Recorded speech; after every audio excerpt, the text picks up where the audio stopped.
It's the National Football League on EA Sports. And we'll be watching the Browns' leader at quarterback. He's coming off a nice week throwing the ball, 4 touchdown throws. It's the Browns and the 49ers, and it's coming up next on Madden NFL 23. First opened in 1999, there's a good look at First Energy Stadium here in Cleveland, Ohio. Today, it's week 12 of the NFL season, and we've got a good one in store between the San Francisco 49ers and the Cleveland Browns.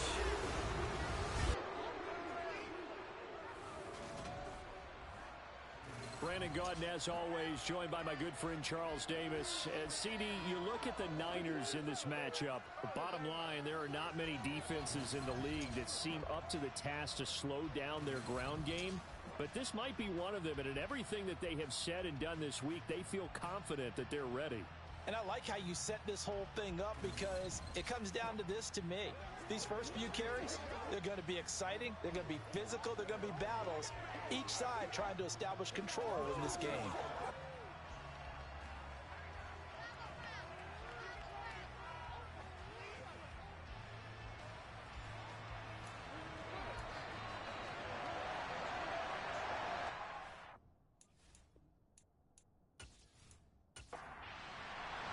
The final playoff push is upon us. It's week 12 of the NFL season, and we're underway on EA Sports.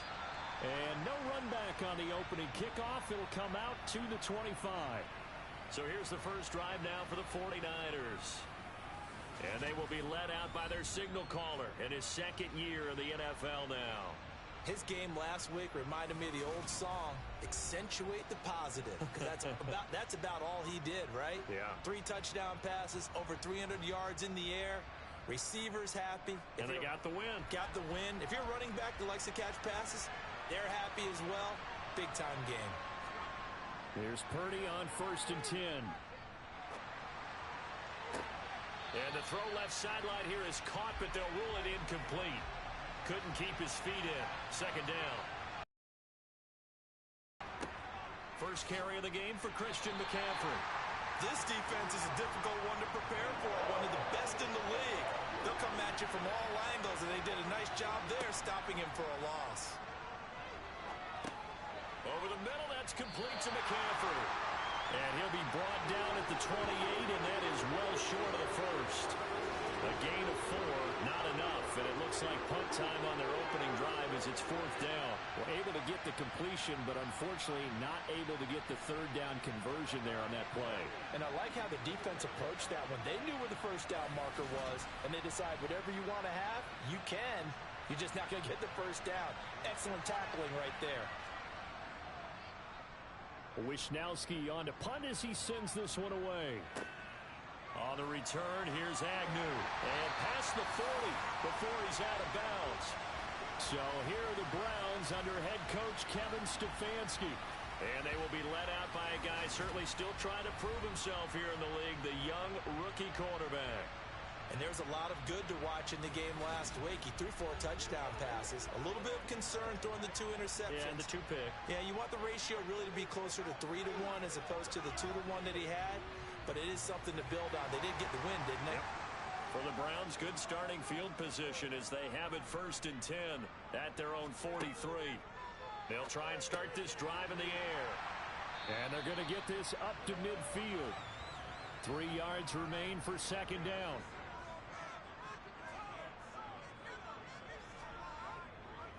First carry for Nick Chubb. And the second wave of tacklers is going to get him as they stop him behind the line.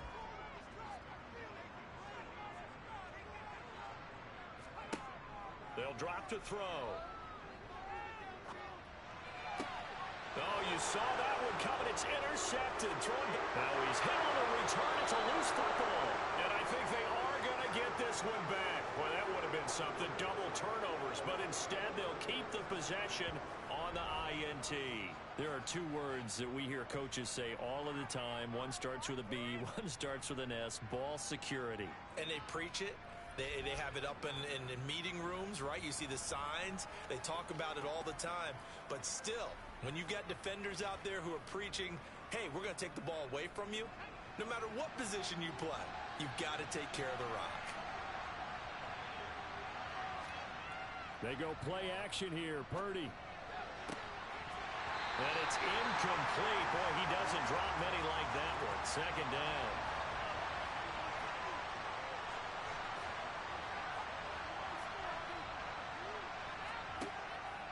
On second down, McCaffrey. And a pretty athletic run right there as he's going to get this down inside the 40. 13 yards there and a Niner first. Well, there's plenty of real estate for him to maneuver on that run, and let's face it, it shouldn't be a surprise. He's one of the better backs in the league. Had to come into this game with the idea, slow him down, otherwise it's going to be a long afternoon.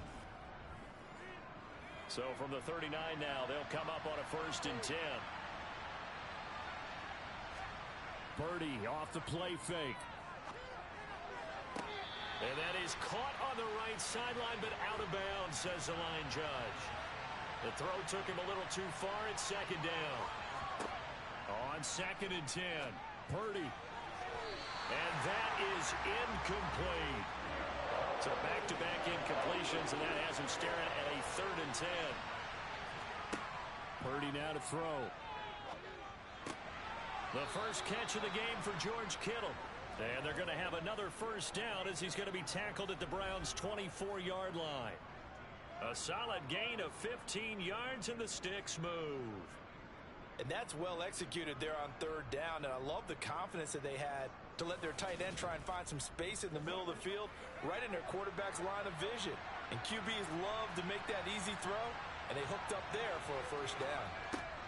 On 1st down, it's Purdy. Slant route connects with Deebo Samuel. And they'll get this down to the 10. Back-to-back nice gains. That one for 14 yards and another 1st. Well, I think when they look at their offense, they think to themselves, weapons, weapons everywhere. And they want to move the ball around. They want to spread it to different people.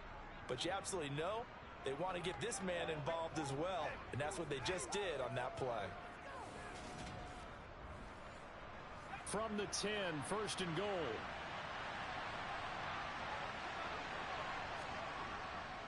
They'll try to run with McCaffrey. And they go the wrong way on this one. Losing yardage back at the 12. That's going to go as a loss of 2, and it'll be 2nd down. That was well played there defensively. 2 tight ends in the formation, which essentially gave them 7 blockers up front. Hard to imagine with all that size and beef that they could let a tackler through. But that's exactly what happened. A loss resulted. They'll try again on 2nd and goal after going backwards to the 12. Play action, and now here's Purdy to throw it. Oh, this is going to be caught along the sidelines. Probably shouldn't have been caught. He's going to lose yardage there. A big play forthcoming. Here's 3rd and goal. Back to throw, Purdy.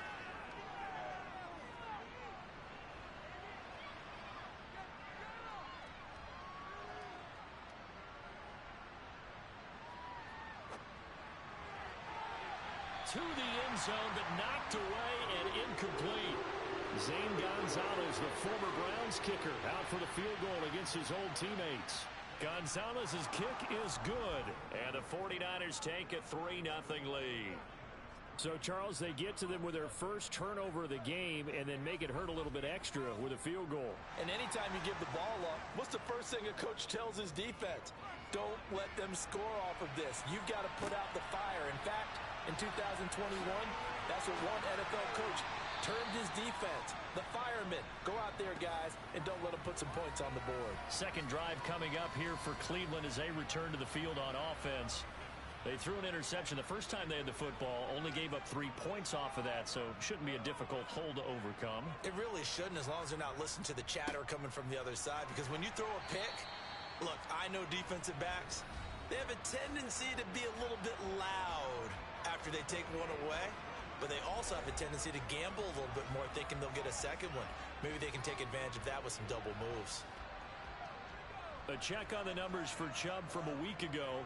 15 carries, 65 yards, and a touchdown as well. They've won 2 straight games and have done it with the running game as the focal point of their offense. So in this contest, I don't think about doing anything else. I continue to ride the hot hand that I've established and lead with the runners. The Browns coming in looking for win number 7 on the year. And they come in feeling pretty good after back-to-back victories, CD.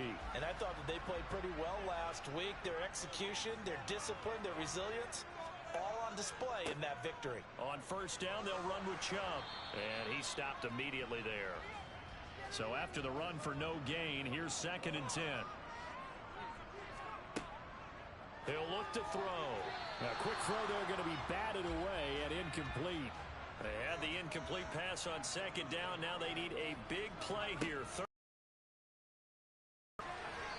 Throwing there, but this pass is going to wind up incomplete. On 4th down, on is Corey Bojorquez to punt. They only punted twice in the win last week as he gets this one away. Well, on that punt, we've got a man shaken up.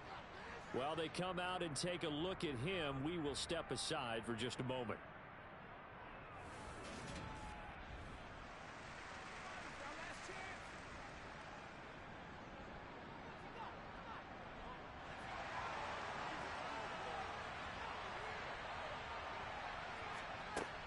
The drive begins with a run by McCaffrey.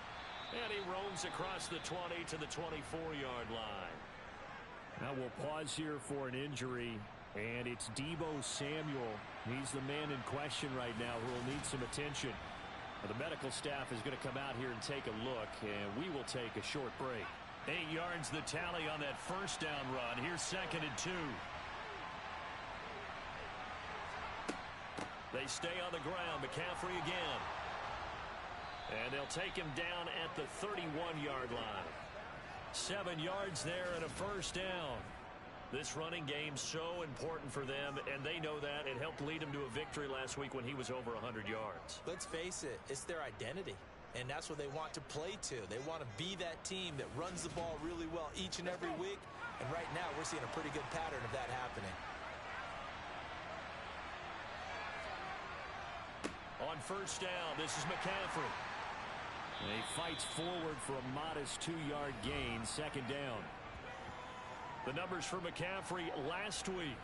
There isn't a coach alive who wouldn't like those numbers. Well over 100 yards and a touchdown, too. Partner, I think all the coaches are in that great coaching box in the sky would take those numbers. So dead or alive? Either way, they would take that kind of production. The 49ers with the football here to begin the second quarter. The last run good for 2. Here's 2nd and 8. Throwing on 2nd and 8. Purdy being chased out left. And he can't get rid of it. He's taken down. And that's Grady Jarrett who forced his way through to register the sack. I thought there at the end he may have had a chance to release that, but that pocket closed a little too quickly and down he went. Yeah, he was certainly trying to do everything he could to extend the life of the play, probably counting in his head 1, 2, and then he ran out of time.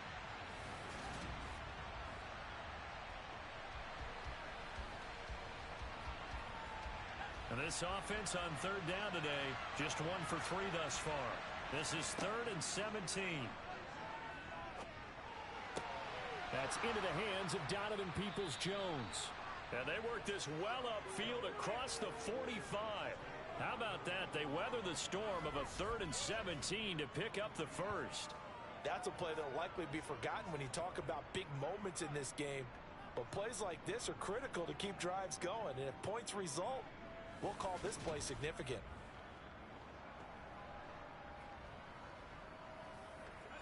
This offense finding its legs now. Here's another 1st and 10. McCaffrey running up the middle. And he's going to take this ahead for right around 3 yards, but no more than that. 2nd down.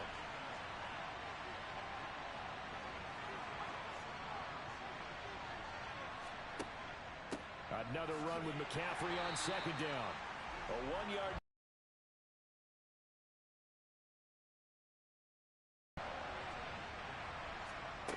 Purdy now to throw off the play action. And a big loss here as he's taken down. Multiple defenders getting to him there for a huge loss. Now that was a passer's nightmare. The front door Totally shut down by the defense, so he kept going backwards, hoping to find another avenue of escape. It didn't exist.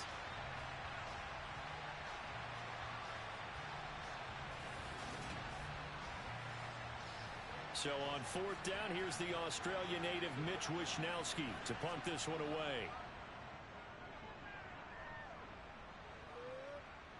Fair catch called. It's taken in right at the 20-yard line. It'll be a 39-yard punt, no return. And the Browns will take over, 1st and 10.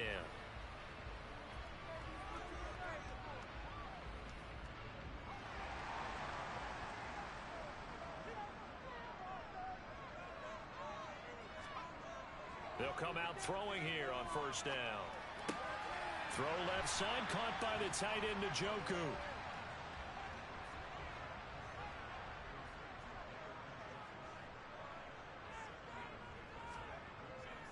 They go with Chubb on 2nd down. And he stopped after a gain of 1. Not enough. Still a yard to go on 3rd down.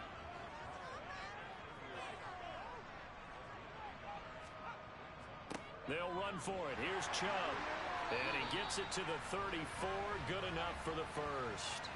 The gain of 4 that time as the drive continues. I think I saw Ron's shoulders just drop there. And what I mean by that is that they're going to relax a little bit because that was an important play call. They needed to pick up that 1st down at this stage of the game. Yeah, couldn't afford another quick drive and out.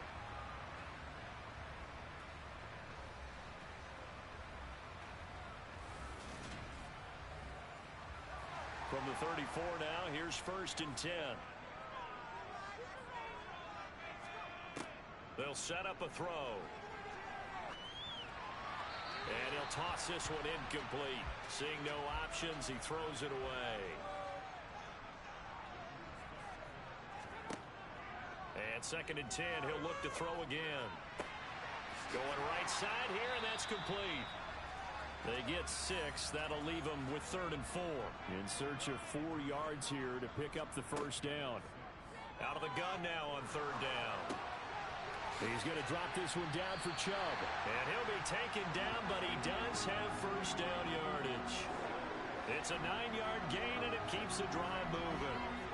I'm not sure that was necessarily a safety valve or a check down throw on 3rd down. Sometimes just try and find the open guy and get him the ball. He did exactly that and found a way to pick up a 1st down. 2 first downs have him up near midfield now on 1st and 10. They go up the middle with Chubb, and he can only manage to get a couple. 2nd and 8 coming up. The last run got a couple. Here's 2nd and 8. He'll look to throw. He's going to let this go. Back of the end zone. And, oh, it's incomplete. Oh, that would have been 6 points, but somehow he couldn't rein it in. On 3rd down, he'll drop to throw. And this one is incomplete. 1:55 left to go in the first half of play. On 4th down, on is Corey Bojorquez to punt.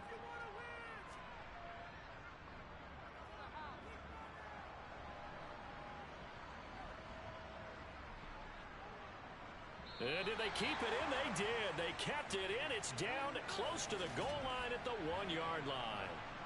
Amazing. Perfectly placed. If that ball goes 1 extra yard, maybe not even an extra yard, the starting point is the 20. So there is a reason that a lot of punters are also excellent golfers. They know distance control. You know what else they have?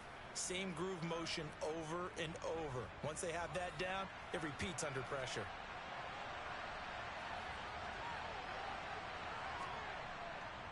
They start on the ground with McCaffrey. And nothing much materializing there on the 1st down run. He'll get a couple, and that's it.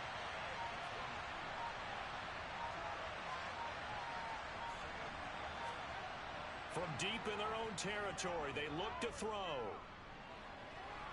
In trouble, and the ball's out. It's in the end zone loose. And he is not going to get away. The rush was too strong, and this is going to wind up a safety.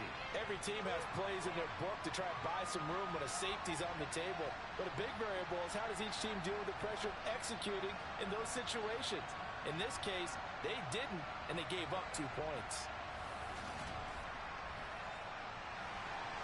After the safety, remember, they also need to give up the football, and here's the free kick.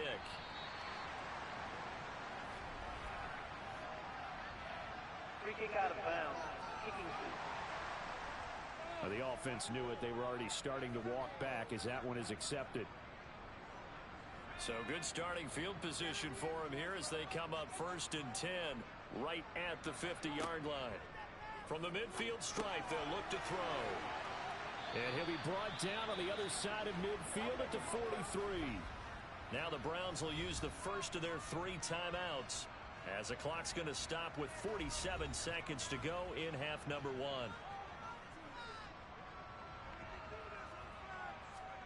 Second and 3.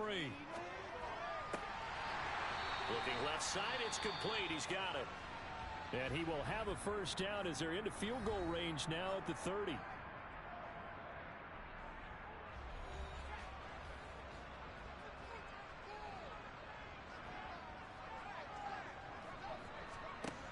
He'll drop to throw. That's to the right side and complete to Njoku. And he's brought down here just outside of the 20. They'll look to throw again. And seeing nowhere to throw, he chucks this one away from harm. Incomplete. Now it's 3rd down. They'll stick with the passing game as he looks to throw. Left side, that's caught by Mitchell. And they're going to be set up now with the ball at the 13-yard line. Now whistles and a timeout with 3 seconds left in the first half. York able to send this one through, and that will do it for this first half. So we have reached halftime here in a tight 2-point contest as we send you down to Orlando, where Jonathan Coachman has our EA Sports halftime report. Coach. Okay, Brandon, bye weeks, they're over. We've once again got a full slate of games to get to as we take you around the NFL here in Week 12.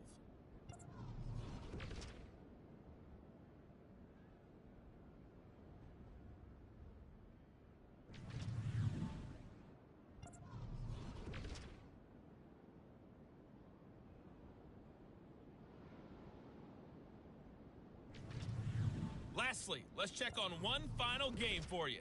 And you can see they are scoreless as they play the second quarter.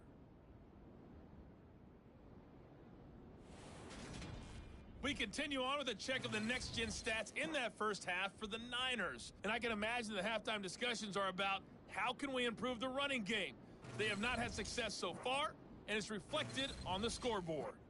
Meanwhile, for the Browns, you get a look at what they were able to do throwing the football. And whatever they've done, it's worked, as they have the lead through 2 quarters of play.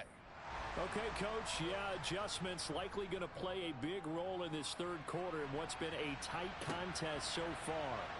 Fields it right around the goal line. And he will make it back to the 15, and that's it. Good coverage there by the kick team. The Browns offense getting set to go to work here to start the third. Their defense has done the job. Now it's the offense's turn as they've got it 1st and 10. The third quarter starts with a run by Chubb. And not much there at all. He's up only to about the 16-yard line. The run only got a yard. Here's 2nd and 9. Looking to throw. This is the tight end, Njoku.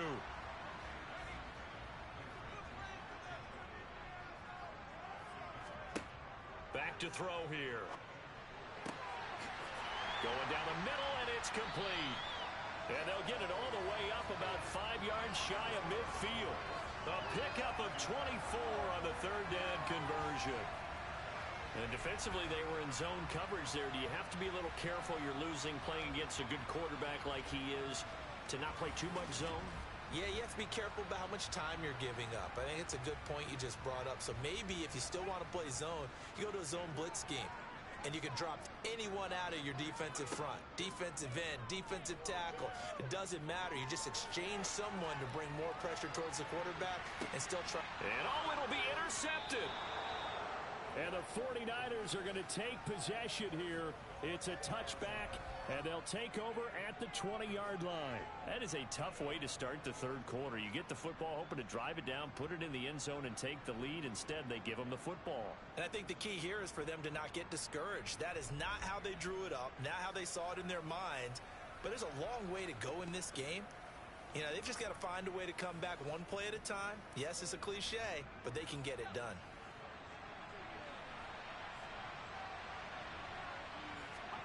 Here's Purdy on 1st and 10. Got a man, and he hits him in stride. And he's going to get a solid gain of 9 before being brought down. 2nd and right at a yard.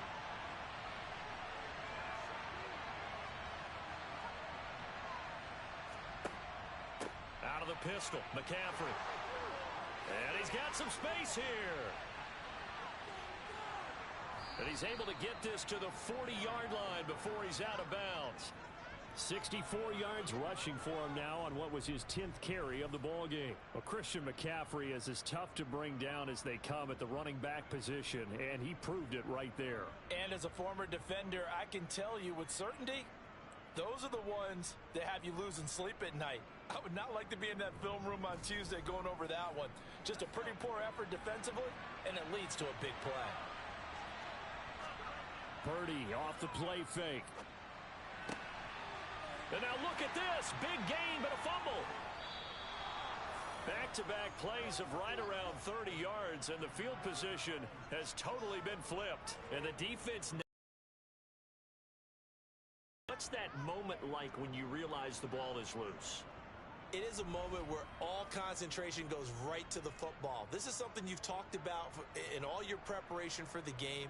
You probably talked about since training camp. Knock the ball free, take it away from the other team, and now you have that chance. There's a little bit of deflation when they end up recovering it. They knocked it free, but couldn't take it away. Up the gut, McCaffrey. He pushes forward for maybe 3 down to the 6-yard line. The 6-yard line, the line of scrimmage on 2nd and goal.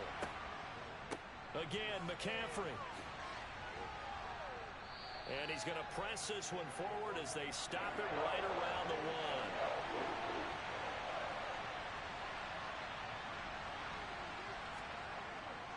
1. McCaffrey. That'll back him up 2 yards and also bring up 4th. And I know this quarterback. His instinct, he's going to want to go for it here on 4th and goal. I want to see if the rational heads on the sidelines prevail and they say this late in the game, let's get 3 in the lead. This debate is going to be fun. Well, whatever was said in the locker room during the break must have worked. They forced the turnover. They didn't get the touchdown, Charles, but it does translate into 3 points to begin the second half. Exactly as they discussed in the locker room at halftime. Get some points to get things kick-started. Now start your half off with some momentum. Gives you something to build on for your next possession. And they'll bring it out to the 25 as Agnew elects for the touchback. And now this offense comes back out onto the field. Now this game, it has obviously been all about the defense on both sides of the football. Which offense is going to break through here? We'll see if they can do it on this drive. And this will be incomplete. Physical play on the football there, and it's 2nd down.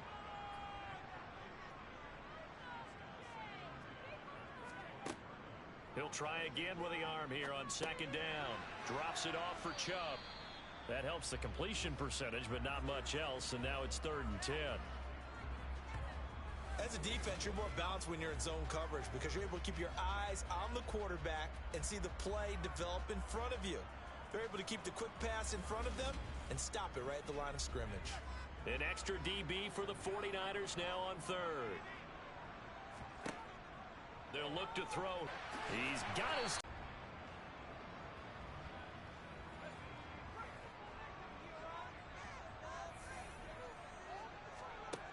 Again, he'll drop to throw. And he's going to be intercepted for the 3rd time thus far. And the Niners are going to take possession of the football. He's had a fantastic rookie season, made a lot of lovely throws, but that wasn't one of them. Well, we got to give him one, don't we? I mean, with the year he's having, a lot easier for he and his teammates to accept that throw because for the most part, what they've seen, it's been pretty sensational. Out comes Christian McCaffrey with the rest of the offense. Since emerging from the locker room at intermission, he's looked pretty sharp, hasn't he? He's running in this third quarter like he got the orange slices at the half. Oh, yeah. You remember when he got the orange slices, not the carrot stick. Oh, touchdown! Brandon Ayuk with touchdown number 8 on the year. And the Niners are able to strike quickly to add on to their lead. I wonder if he changed anything on his play sheet or they just executed better. Because they had 2 previous drives that ended in field goals. Before this one, they finally were able to put into the end zone. Well, whatever he did, speaking of the offensive coordinator, might be using that formula going forward. It worked there. Yeah, it works very well. He and his field general in pretty good sync right now. They're starting to move the ball well. Gonzalez good on the extra point, and the lead is up to 8. Here is Wisnowski to boot it away following the touchdown.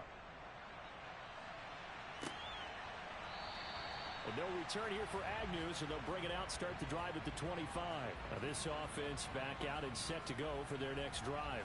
Now they've sort of lost their way, partner. How do they recalibrate and get this proverbial train back on track? Well, this is where leadership really comes into play. How's the head coach handling it? The offensive coordinator? Sometimes they just make a joke. All right, guys, had your fun? All right. Throw it out the window. Yeah, let's get back on track here. And sometimes that'll work just fine. I guess it's time now to lean on that leadership. A good pickup there, 26 yards. The goal for any offense versus a zone defense, find the holes where guys are available and put the ball on the receiver before any defender can step up and fill it. They did it well there. Perfectly executed crossing route. So from inside Niner territory now, this is 1st and 10 at the 49-yard line. First down, here's Mitchell. And he'll maneuver his way forward for about 4. 2nd and 6. 2nd and 6. He's got Njoku over the middle. And he'll be brought down inside the 40-yard line. 5th catch of the game for him there. Yeah, and the tight end position is now becoming a volume pass catcher. Used to be occasional, right? Safety valve. Throw one to him every so often, but mainly they want him out there to block. Nowadays, an integral part of the passing game, and they create such great mismatches that they often become the leading receiver.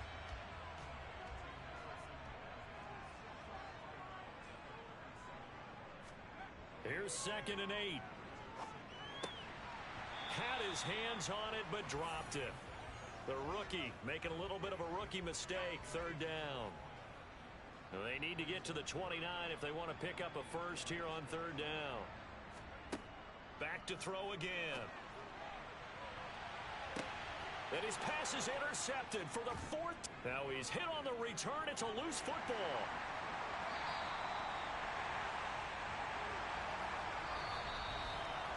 We have played 3 quarters.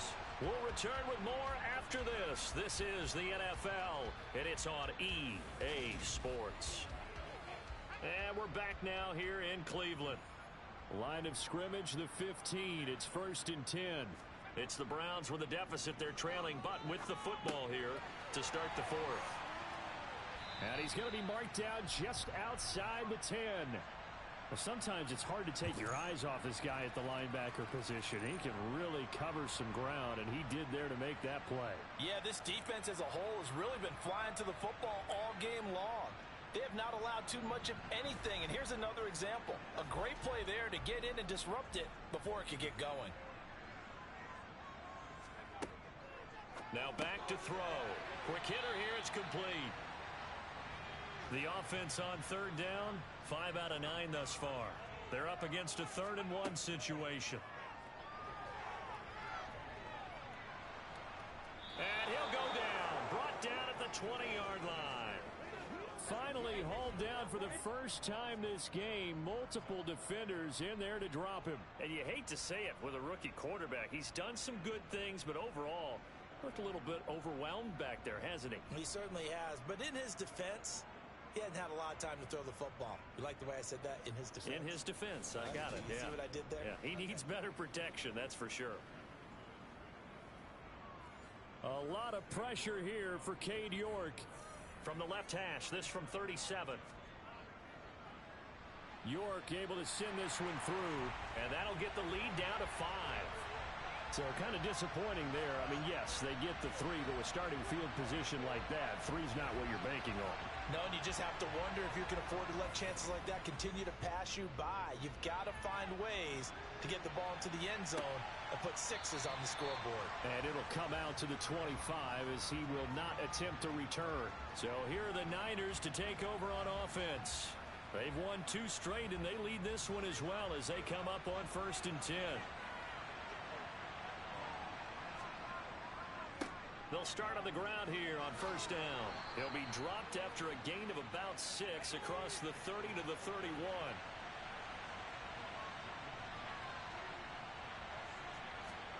From the 31, Purdy.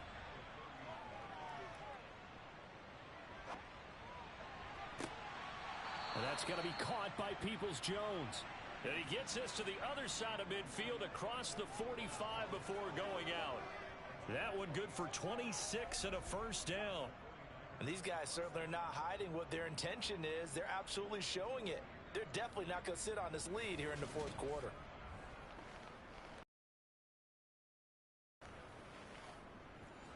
So a 1st and 10 upcoming from Browns territory now at the 43. Play action, and now here's Purdy to throw it. And the throw left sideline here is caught, but they'll rule it incomplete. Couldn't keep his feet in. 2nd down. To throw once more on 2nd and 10. Purdy. Toward the sideline, and look at that catch. Dragging the toes, and that's going to be a 1st down. Well done. 19 yards to pick up there. Move the chains. And as a quarterback, you always want to exploit gaps in the defense, and he finds one here. Crossing route, working from right to left across the field. And once you get defenders going in the wrong direction, it is awfully hard for them to pivot back, and you end up getting the 1st down.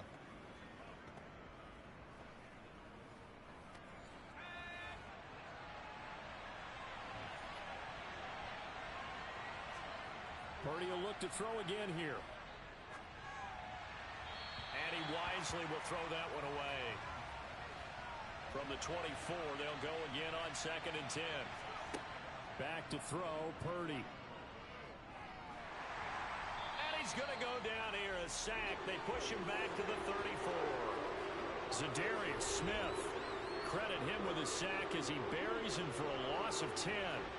This is a little hard for me to compute because I'm watching sack after sack happen, but somehow they're still behind in the game.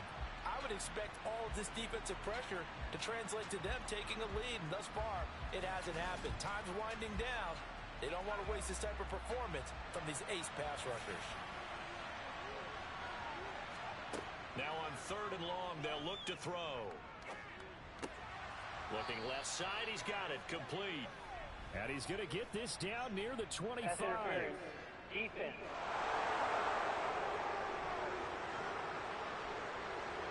So the yellow flag came out, and that leads to a new set of downs for this offense. 1st and 10.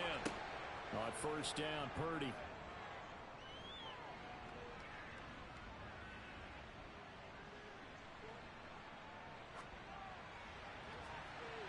And it's incomplete. Took a shot, couldn't connect.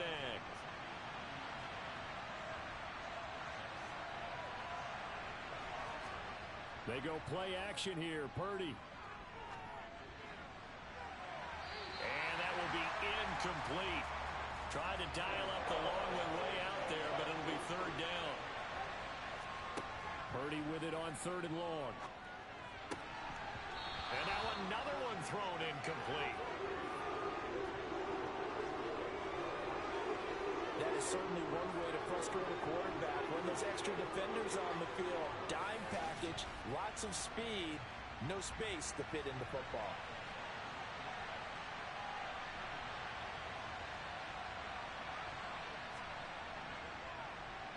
Gonzalez's kick is good, and that pushes the lead to 8 points. They've doubled them up. It's 16 to 8.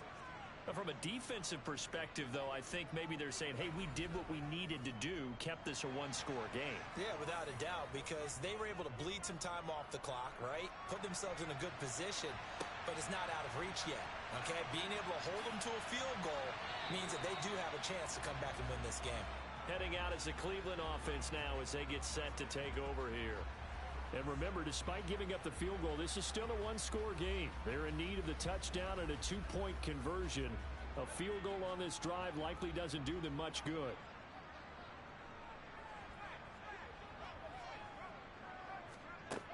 They'll come out throwing here to start the drive. Throwing right, and that's complete. And he almost gets this to the 30, taken down about a yard shy. Rookie to rookie on the hook up there, and it's a first down.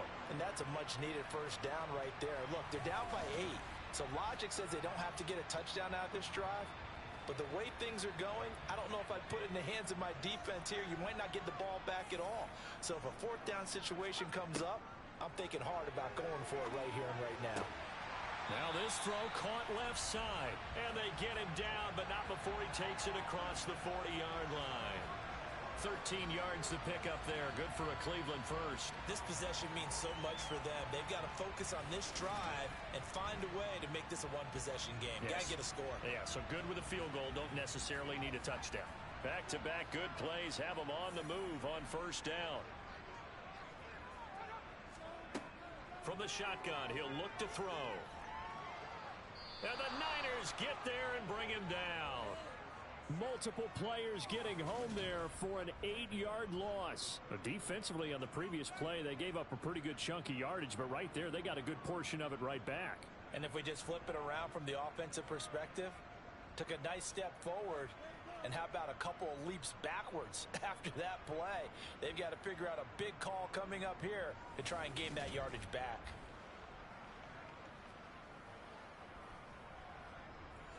Got to imagine the pass rush will be equally intense here on second down following the sack. It's 2nd and 18. He'll look to throw. And he's got his man in stride, complete. Fourth quarter, down to the final 2 minutes, and we've got a one-score game. So the Browns in possession of the football here as we get you reset. They face a critical third down now, needing a score here in the late going. Throwing middle, and it's complete. And this will move the chains again as the tackle's going to be made at the 49ers' 42.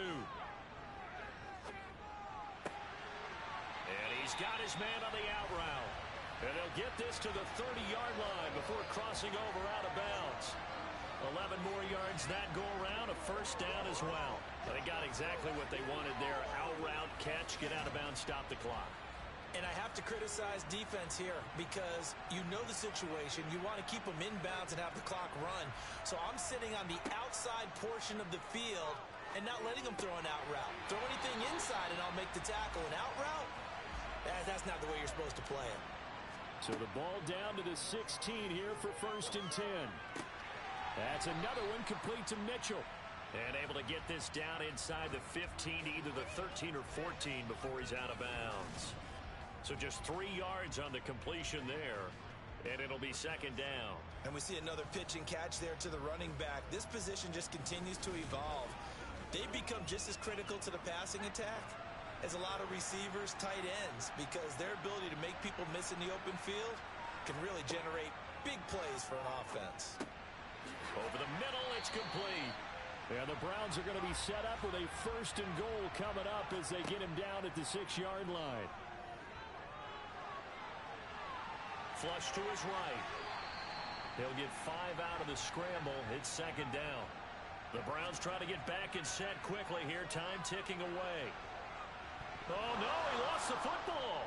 And a big turnover there as his guys will get the football back. And they were hoping to get down there, get the score, and get this thing into overtime. How deflating. Absolutely. I mean, let's face it, heartbreaking. They had an opportunity, had a chance, and probably were feeling pretty good about what was going on, and that was taken away from them by their own mistake. Yep, the opportunity squashed.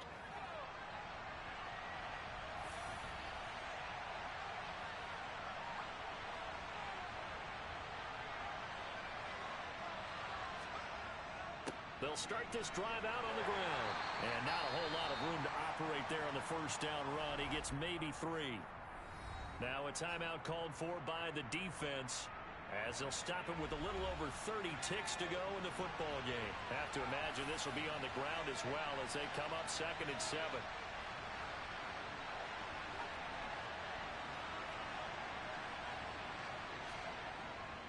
Again, they run. Again, it's McCaffrey. And he'll go down just shy of the 25 at the 24-yard line. Now the Browns signal for the second of their timeouts, as they'll stop it with 27 seconds showing on the clock.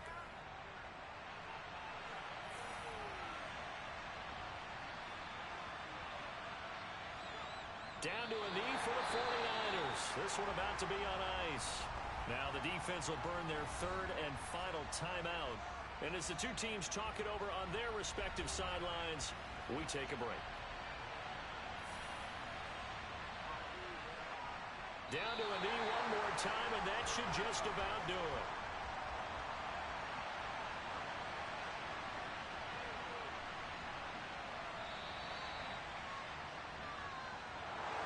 Well, Charles, we were treated to an excellent game today, capped off by that second half comeback.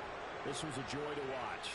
Entertaining for us, not so much to the team who led at halftime and now is leaving here, knowing that they let a win slip through their fingers. Tough one for them to carry home. So for San Francisco, they just keep on rolling as they move to 9-2 with a win here. And they'll head back home next week to take on the Baltimore Ravens. Meanwhile, for Cleveland, they suffer their 4th loss so far.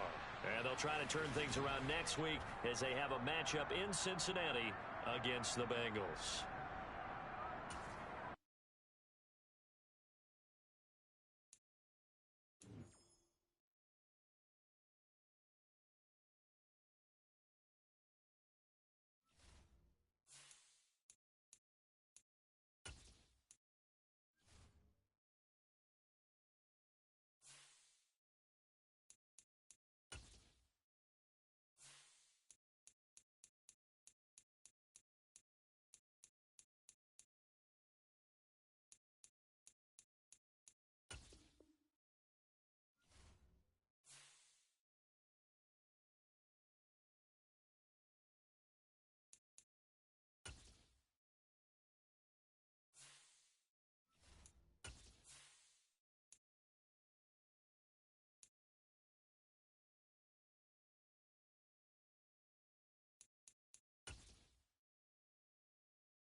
It's week 12 of the NFL.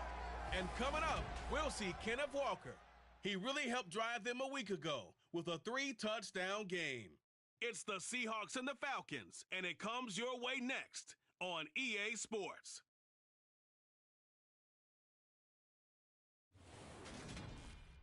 The weather this time of year in the South, perfect. Fall football weather, and we've got the roof wide open here at Mercedes-Benz Stadium in the heart of Georgia. Today, it's week 12 of the NFL season, and we've got a good one in store between the Seattle Seahawks and Charles Davis. CD, you look at the Seahawks in this matchup, they're squaring off against a very tough unit to throw against. And this is not one of the better passing offenses in the league to begin with, Brandon. And to illustrate that point, they're down near the bottom of the power ranking, so the focus is going to need to be on possession-type throws. Whether they're trying to use their running backs or tight ends a little bit more, the big thing is to make sure the quarterback gets it out of his hands quickly to his receivers, and they hope to gain an advantage that way.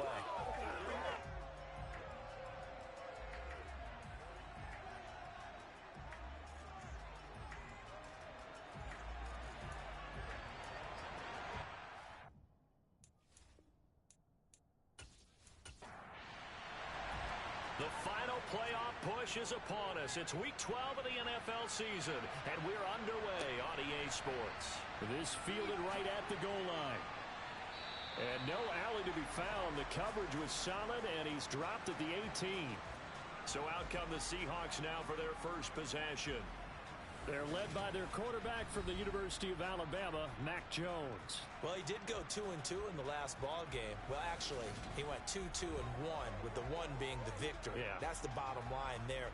But wasn't it funny at practice? He threw one when we were watching, threw an interception, and the defense got on him a little bit, good-naturedly. But they're letting him know, you got to cut down those interceptions. We can't bail you out all the time. Yeah, 2 touchdowns, 2 picks. But as you said, they got the win in that effort last week. And he can only manage to get a couple. 2nd and 8 coming up. In a word, I would say productive, finding the end zone 3 different times. Is it possible that you're really underselling it?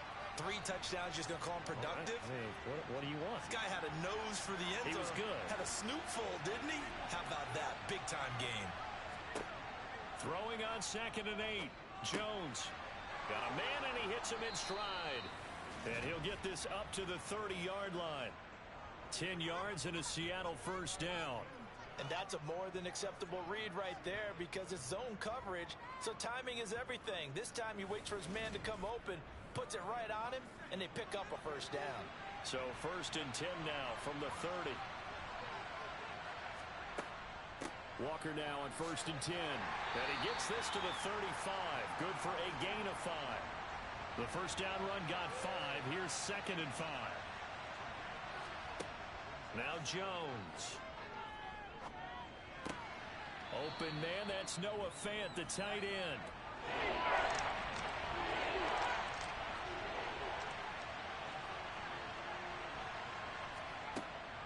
They'll try for the first with Walker. Oh, nice move. And he'll be stopped right at midfield. They picked up 5 yards last time. Now they double it and get 10 here. They did tell us they wanted to establish the ground game early, didn't they? They did, and a small sample size that we've seen so far, but pretty good return. Yeah, you got to like that. They've strung together a couple of first downs, established what they wanted, the running game. And guess what? They also got their lead guy running it pretty well, too.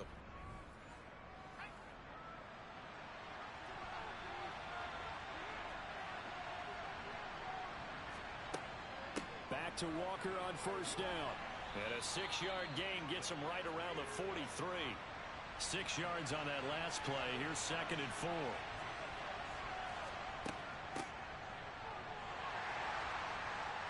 And this won't be enough to pick up the first. A gain of 2, 3rd and 1. On 3rd down, here's Walker. Well, they needed 2. They could only get 1. 4th down.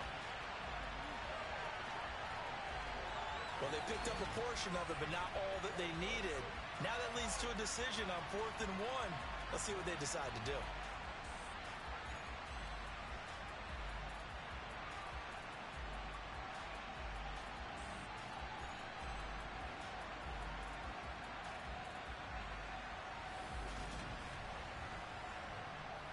So now on comes the field goal unit, and wow, this is no ordinary try here. So this will be spotted on the midfield logo. It's a 58-yard attempt. Well, that opening drive looked good for a moment there, but they'll wind up being turned away thanks to the missed field goal. And those especially hurt when you come into a game on the road. You're trying to get things to go your way early, and now you suffer a setback right out of the gate. Atlanta now coming out on the field. And, Charles, if the season ended today, and it's not going to, we still have December left. More football. We're only in November. But they would be a wild card team, and that's great. They'd be in the playoffs, but you know they're trying to bump up to be one of those division leaders. That guarantees you at least one home game in the playoffs, and that's what you're really seeking. But there also isn't much margin for error for this team, right? Because right where they're sitting, a 2-game losing streak could have them out of the playoffs, so they've got to make sure they continue to keep the momentum going. Absolutely. There's some sharks smelling blood in the water behind them. And Charles, with that completion, I'm told that puts him now over 3,000 yards passing on the campaign. And Brandon, I think we have to start to think about where we are in the season, because right now, 4,000 is not out of the question. I think a big game or two, he's certainly capable of getting that done. Watson's throw complete there to Smith. And he's brought down here just outside of the 20. Well, this defense for the Seahawks, they were excellent a week ago in the victory over Arizona. It was a little bit enlightening talking with the defense coordinator about their performance last week, because the feeling was that it was a good, solid performance. They did what they needed to do to get the job done and get the win, but definitely a few lapses that they're looking to correct. Eluding the pressure, and he can't find a receiver, and he's brought down. Josh Allen, make that now 8 sacks for him on the season. They've gobbled up over 30 yards of turf so far, but a sack knocks them backwards, and that interrupts the momentum they were building. Good opportunity for the defense to escape this drive before they get to the end zone.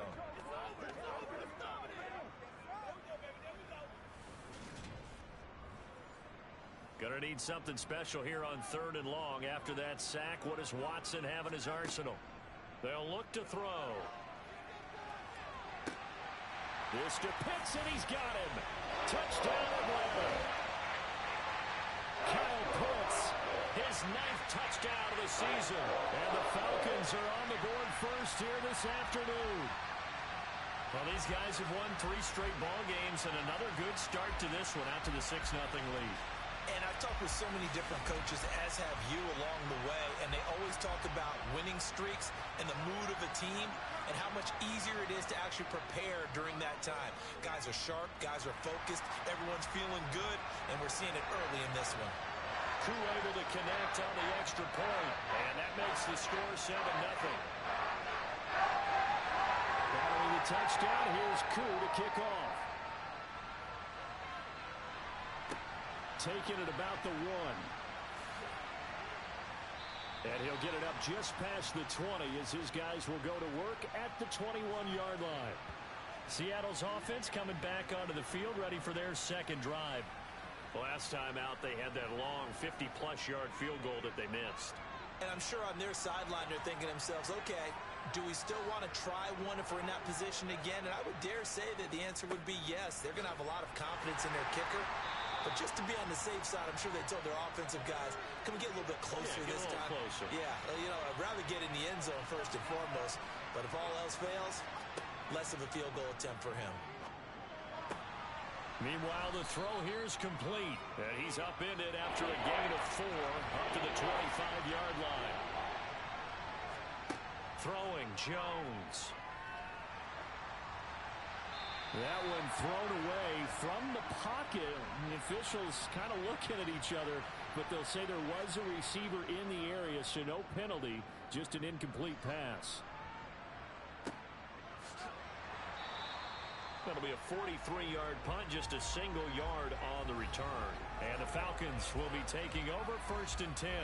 Kyle Pitts returns to the field along with the rest of this offense for the upcoming series. And CD, assuming he stays healthy, assuming the health, should get to that 1,000-yard mark pretty easily. And the best part of what he's done so far is allows him and the team to relax their pursuit a little bit. Meaning, if they just have normal games, they'll get to the 1,000-yard mark. They don't have to force anything. But one of the reasons he's having the year he's having is what I call route running arrogance. They think there's no one that can cover them. No matter how many people are put in his direction, it just doesn't matter. He's going to find a way to beat them. And so far this year, he's done exactly that. He sure has. And he'll take this beyond the line of scrimmage as he slides to a hole.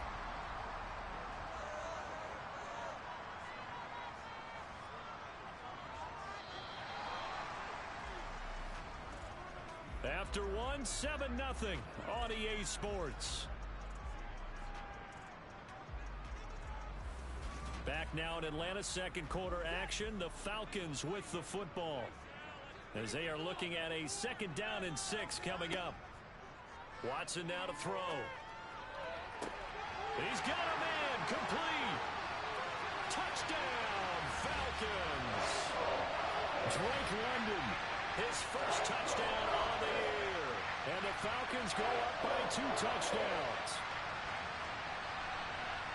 Well, this has been a flawless start for them. They score, they get the stop, and they score again, Charles. Complimentary football at its finest. You just mentioned how they got it done. They scored. The defense got the ball back for them. They score again. That's the way you win ball games. Extra point by Koo, up and good. And that'll make the score 14-0. So they only needed 3 plays on that drive. And it was finished off by a touchdown catch from Drake London.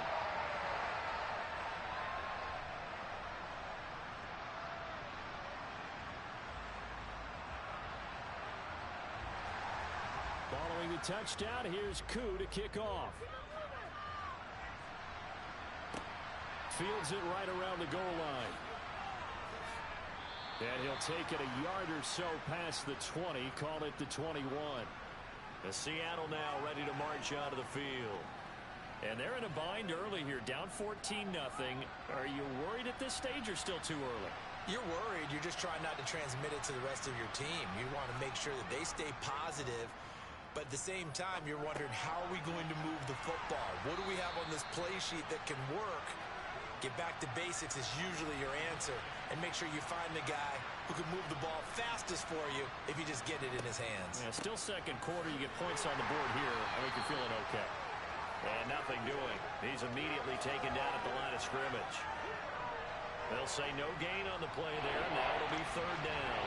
And, CD, you look at this defense, what kind of pressure are they under trying to stop a team that has won 5 games in a row? Well, to me, it makes their job harder because you know you're going up against an offense that's playing at an elite level, and sometimes you can get too caught up in trying to play the perfect game. You're trying to be too precise, too fine, instead of just letting it rip, and I think that's more the priority than trying to be absolutely perfect. When you're struggling on offense, you're looking for anything possible to get you going.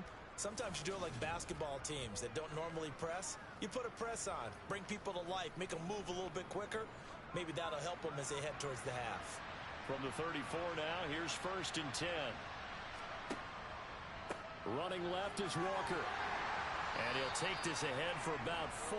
Second down coming up. The run got 4. Now they deal with a 2nd and 6.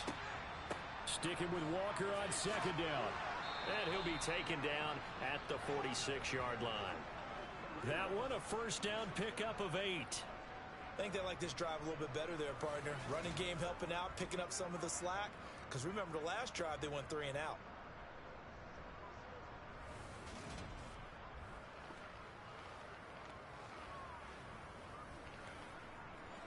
This offense finding its legs now. Here's another 1st and 10.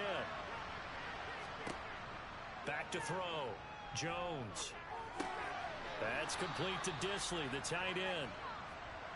And they're able to work this across midfield to the 48. From just shy of midfield, Jones. Looking left side, and he's got a man. That's Walker. And they're going to get this to about the 44-yard line. On 3rd and short, they'll try and pick it up through the air. That's complete to DK Metcalf. And he is going to have a Seahawks first down, and he'll have it by plenty as they're able to keep the drive alive on 3rd and inches. Got to say, I was a little surprised to see him, Charles, come out in the shotgun on 3rd and less than a yard. Yeah, but the way the NFL is nowadays, we hardly ever see anyone really run for it on short yardage. So they're going to throw the football more times than not. That was a nice, easy rhythm throw right there, and they pick up the first down.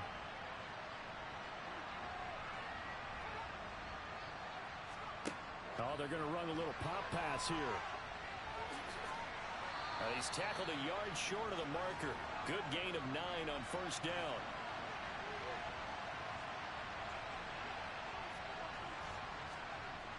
From the 29, Jones. And he's left with no option here but to throw it away. They'll look to make it 3 for 3 on 3rd down conversions. They need a yard here. He's got his tight end fan. And he is going to have a Seahawks first down as they're able to convert by plenty there on 3rd and 1. With that grab, he now sits at 200 for his career, and maybe more importantly, a first down.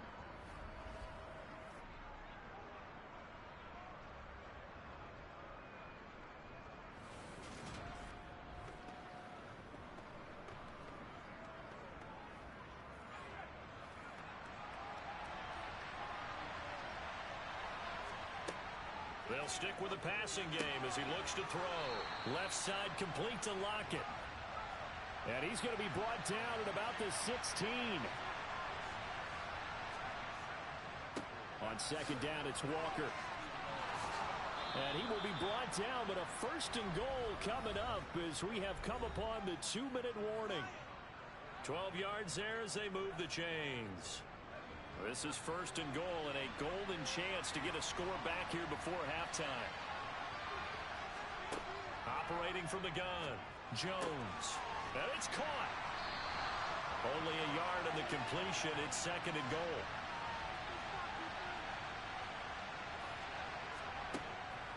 Looking to throw. Jones. Flushed out. And a big loss here as he's taken down. Bud Dupree off the edge and getting to the quarterback.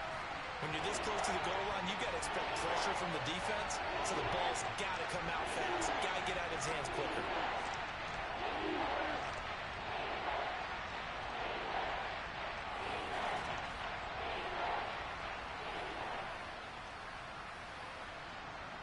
After the sack, they come up on third and goal from the 18. Operating from the gun, Jones. Under pressure, and they got to him again. Now the Falcons going to use one of their timeouts as they'll stop it with just over a minute to go before halftime. Now here's Jason Myers. He gets set for the Seahawk field goal. On the right hash, it's a 43-yard attempt. Myers' kick is good, and they will get themselves on the board here at 14-3. So that kick gives them their first points of the game, CD, and it comes on the third drive, but hopefully for them that's a spark that gets that offense going. Yeah, and I would say if you're the offensive play caller, as you look at your sheet, you're trying to find that part on there that unlocks bigger points. They've struggled with a few drives so far, finally got 3 out of it. How do you find the end zone? That's what he's searching for now. And tackled at the 21-yard line, so a net negative there of 4 yards. But the Falcons now going to go on offense late in this first half. And with a little under a minute to go, still time to try to put a drive together to add to their lead should they so choose.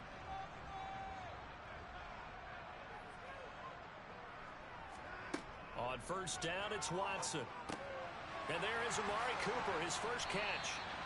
And he's brought down, getting this one up to about the 35. The Falcons going to use the second of their timeouts as the clock shows 50 seconds to play here in half number 1. Ball up to the 35 now as they come up on first and 10.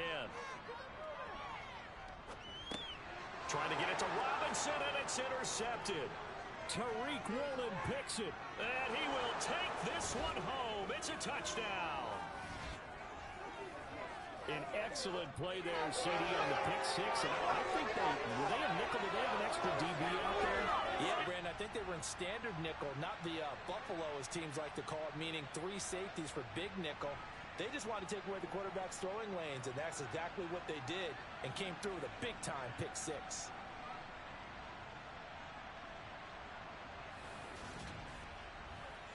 Jason Myers now for the extra point.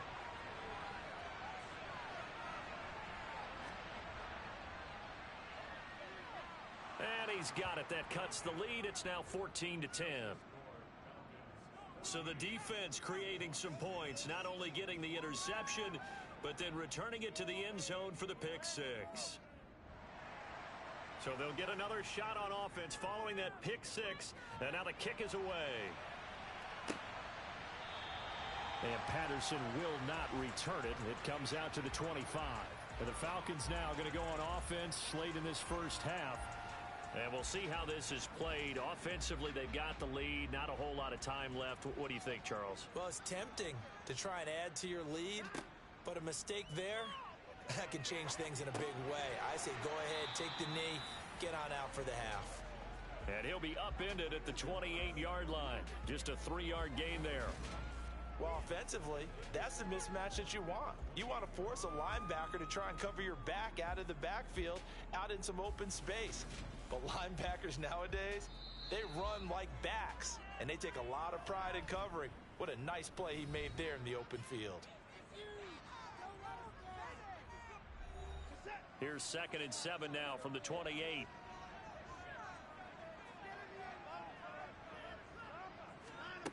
From the gun, here's Watson.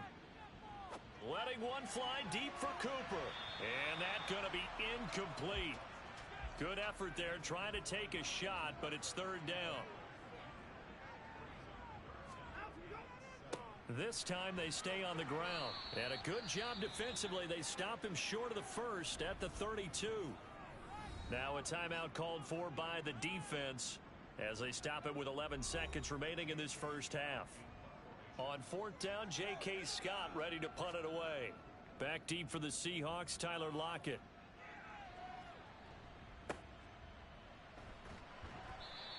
It'll be 37 yards there on the punt, and there'll be time for maybe one final play before halftime. Coming to the line here to begin their next drive, the Seahawks offense. 1 second, all that remains. They'll fire one downfield for Fant. Throwing over the middle, and it's incomplete.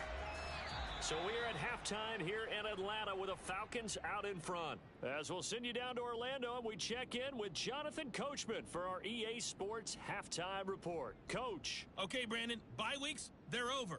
We've once again got a full slate of games to get to as we take you around the NFL here in Week 12.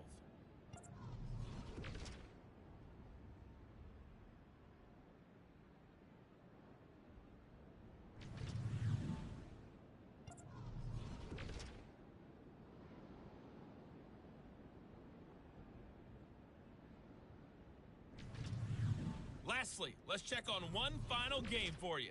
And you can see they are scoreless as they play the second quarter.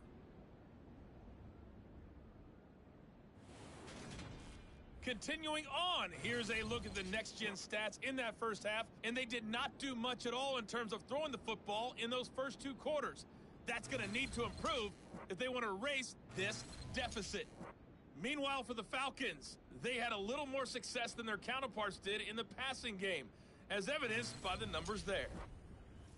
All right, Coach, thanks. Yeah, both teams likely to make some changes in what's been a closely fought battle to this point.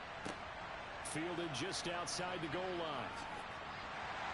And he won't get this to the 20-yard line as he's down at the 19. The Falcons ready to go back to work to start the third quarter. And Charles, they've got the lead. Put your coaching hat on here now. What's the game plan for the second half? I think getting the running game going a little bit more, because I thought in the first half they didn't get it moving the way that they would like. They had success throwing it, but I think these first couple of drives, they'll want to get those running backs going and give them more opportunities, and I will guarantee you that those guys were lobbying for them in the locker room at halftime. A give left side to Robinson, and he'll manage only a couple here up to the 25.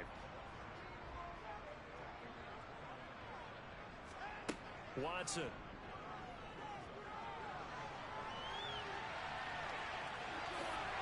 And up to the 35 before they're able to knock him down. Deshaun Watson, so multi-dimensional, able to scramble for the first. Well, he and his offense were staring down what was likely a 3-and-out. Zero fear from his side, though. Never doubted for a second they pick up the first. He's ready to pull the trigger on a keeper the moment it revealed itself. Ball up to the 35 now as they come up on 1st and 10. Now it's Watson. Throw over the middle, going to be caught here by Pitts.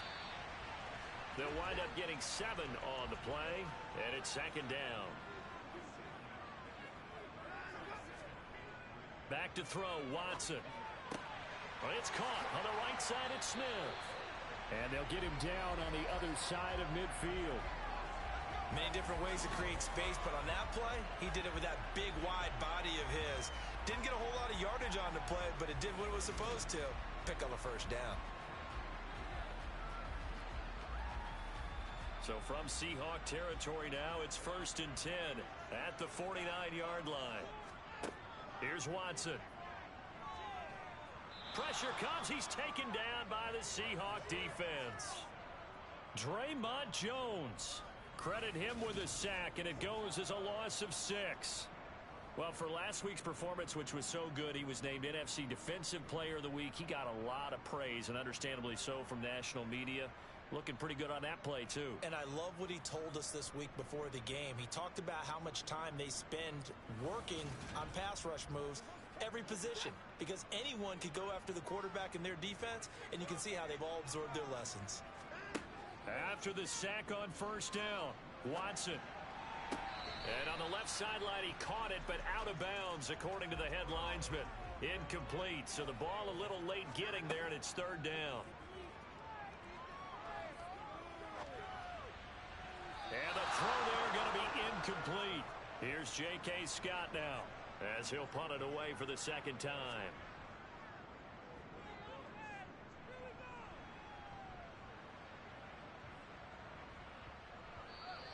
And that one hits at the 7, but bounds into the end zone, and that'll be a touchback.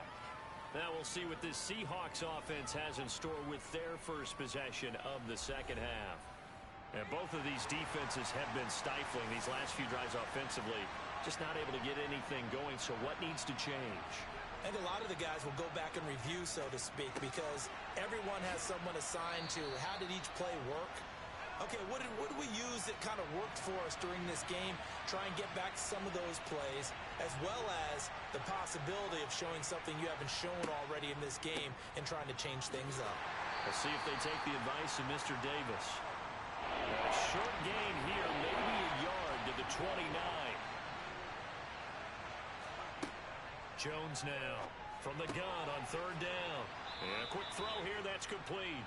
And he is going to have a Seahawks first down as they're able to convert on third and short yardage with a gain of 4.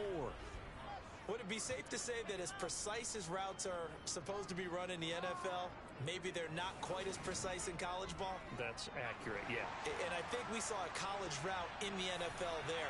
Just find the soft spot, find the dead zone, and find the first down. And that's what he just did. And able to get this one across the 45 before he's brought down. 63 yards rushing on 12 carries for him now. That was good, tough running right up the middle. And if the defense can't penetrate and make him slow his pace or change direction, that's often the end result.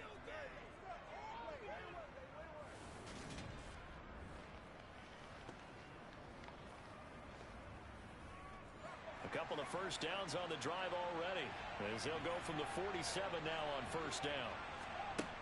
Back to throw. Jones. He completes this to Walker. And they're able to work this across midfield to the 48.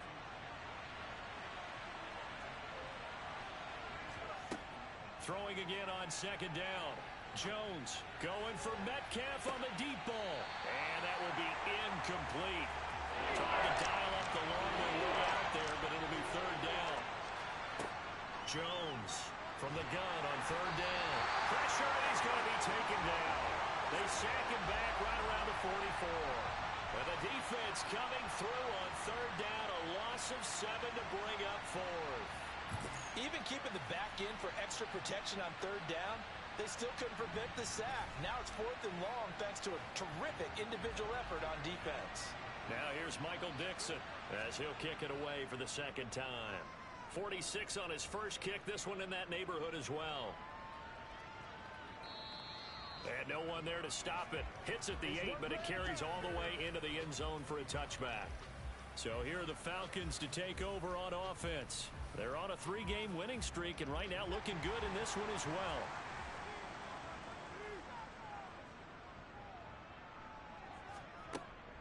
Now a handoff to start it out. Robinson fights forward for only about a yard up to the 21. 2nd and 9 now from the 21. Second down and a run by Robinson. And they'll get to him quickly here as he'll get a yard, just a yard to the 22. Throwing on third down, Watson. Got his man, it's London. And he is going to have a Falcons first down as they're able to get the third down conversion. And as they come to the line, they will not be able to get off another play as time has run out on this third quarter. You're watching the NFL on EA Sports. So from the 39 now, they'll come up on a 1st and 10. On 1st and 10, it's Robinson. Taken down at the 42. 3 yards on that last carry. Here's 2nd and 7. Now Watson. Firing quickly here, and that's complete. And they're going to get this up to midfield.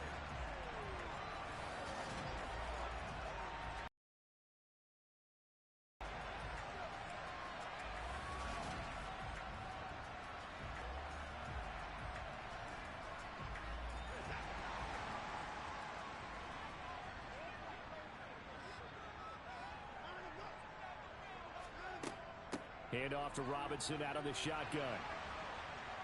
And a good run here as he'll rumble all the way down to the 40-yard line. 10 yards there and a first down for the Falcons. Now, I'm guessing you'd say this is kind of the key here. Grind out some yardage, work on that clock, see if you can continue to tick it down. Definitely, you want to bleed things out at this point, right? Continue to possess the football, gain some yardage, and put the onus on the defense. Do they have to use timeouts? What are they going to do to stop you? You're taking charge. On first down, Watson. A quick throw knocked away and incomplete. So second down and 10. Once again, they'll go from the 40. Throwing again is Watson.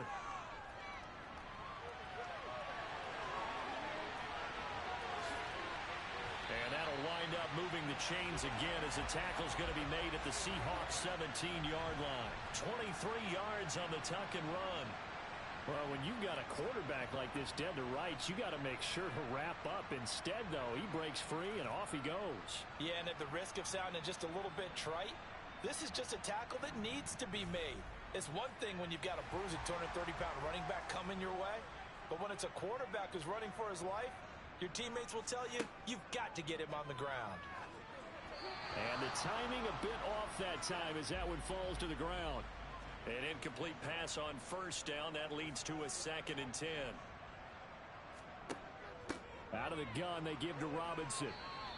They do get a couple, but they'll be left staring at a 3rd and 8 coming up. They'll be in search of 8 yards here as they hope to convert the first down. Here's Watson. And that will be incomplete. So decision time now, because a field goal keeps it a one-score game. What are you thinking? Well, I'm looking at the down and distance, and that's where the issue comes in. It's not short enough that it's a no-brainer and you go for it.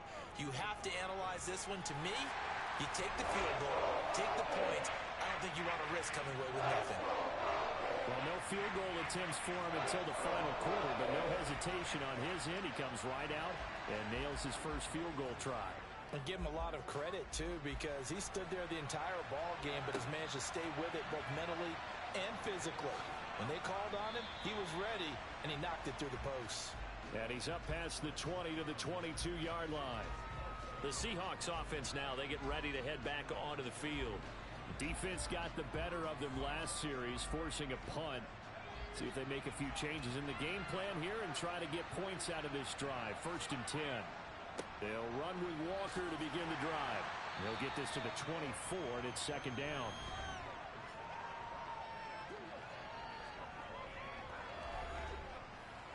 Second down and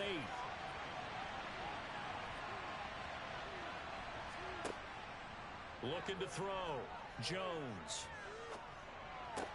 It's caught. Lockett. And he gets this one just shy of the 40. They'll mark him down at the 39. It's a gain of 15. First down, Seahawks. I like the design that we're seeing right there. This is what they need. Down by a touchdown here in the 4th. They just need to keep working their way downfield. And when they see openings, take their shots.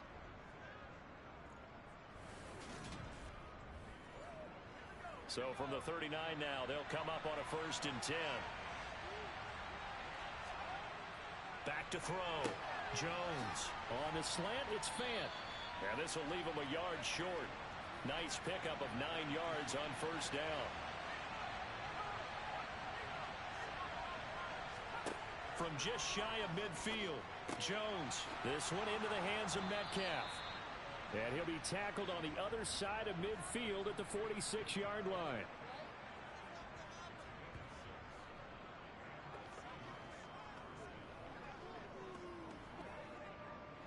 The drive continues as they search for a tying touchdown. Here's 1st and 10. Now Jones. Looking right sideline, but it's incomplete. So now 2nd and 10 after the incompletion on first down. Again, he'll drop to throw. Completes it to Fant on the right side. And he'll be brought down inside the 40-yard line. They'll look to throw again. And this pass broken up. The contact well timed there, and now 4th down. It's been clear in this matchup which side has been the more physical one. It's been this defense. And here's another example on that last play.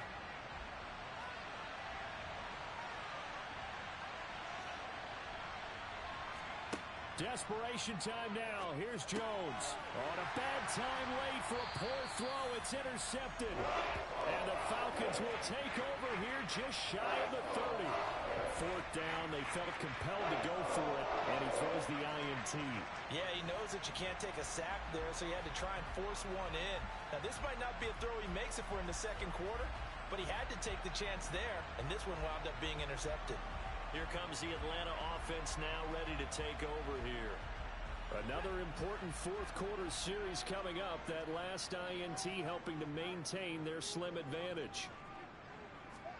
After the interception, here's Watson. And the Seahawk defense gets to him and they bring him down.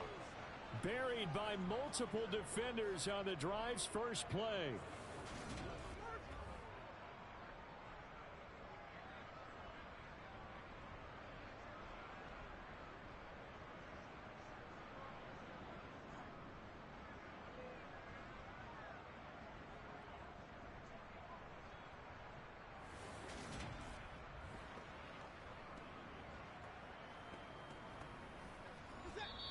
Fourth quarter, down to the final 2 minutes, and we've got a one-score game.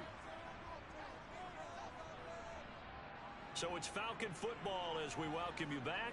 Coming up now on a 2nd and 15 following that sack. Straight ahead, it's Robinson. And he'll get it out near the 40 to the 39.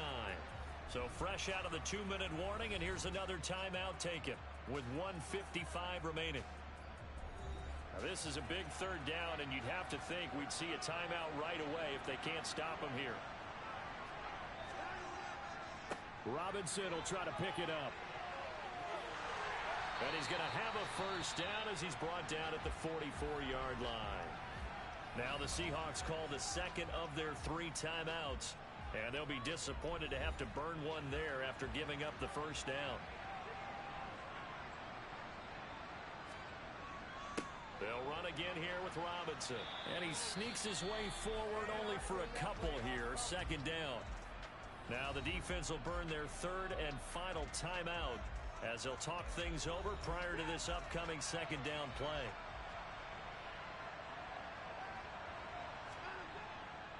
Robinson up the middle.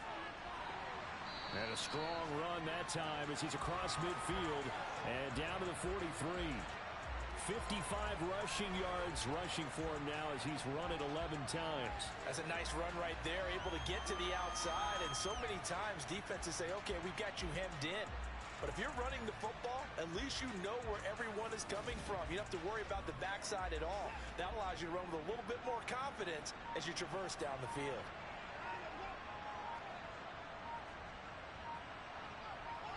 The Falcons in victory formation as they take a knee.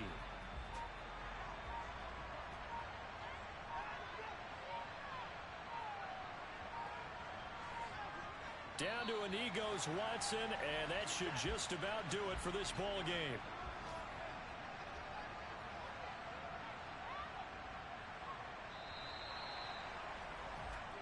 So time runs out. It's a victory for the Atlanta Falcons. And it was their defense that really made the statement after the break. They pitched the second half shutout. Yeah, think about the team that just got vanquished. They did score in the 2nd quarter.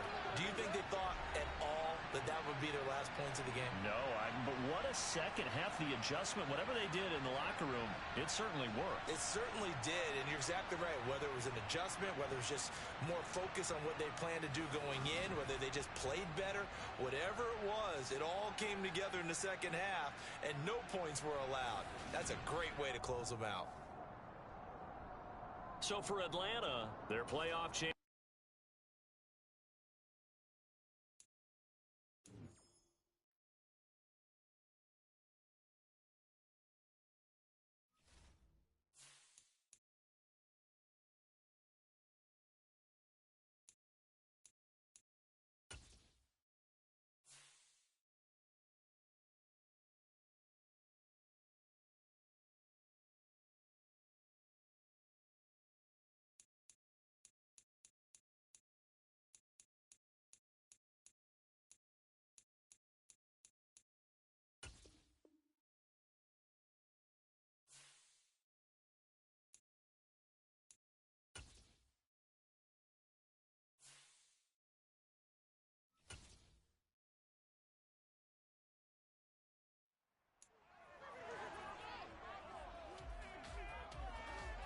It's week 12 of the National Football League, and all eyes are on the Packers' rocket-armed quarterback.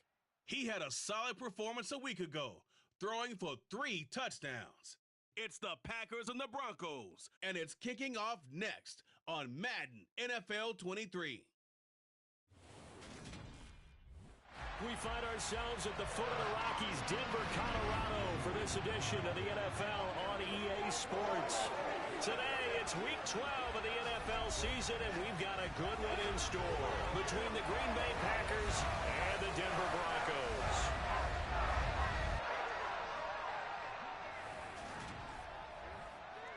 Alongside my partner, Charles Davis, I'm Brandon Gaudin. And CD, you look at the Packers in this matchup, they know coming in they've got to be at their best because they're facing one of the better overall defenses in the NFL. And this is not one of the better offenses around in terms of running the football. So they understand that they're going to be put to the test a bit. The big plays in the run game, they haven't been there of late. So maybe that means we'll see them shake things up a little bit. Some RPOs, some touch passes, some draw plays. Anything to try and gain a little bit of momentum.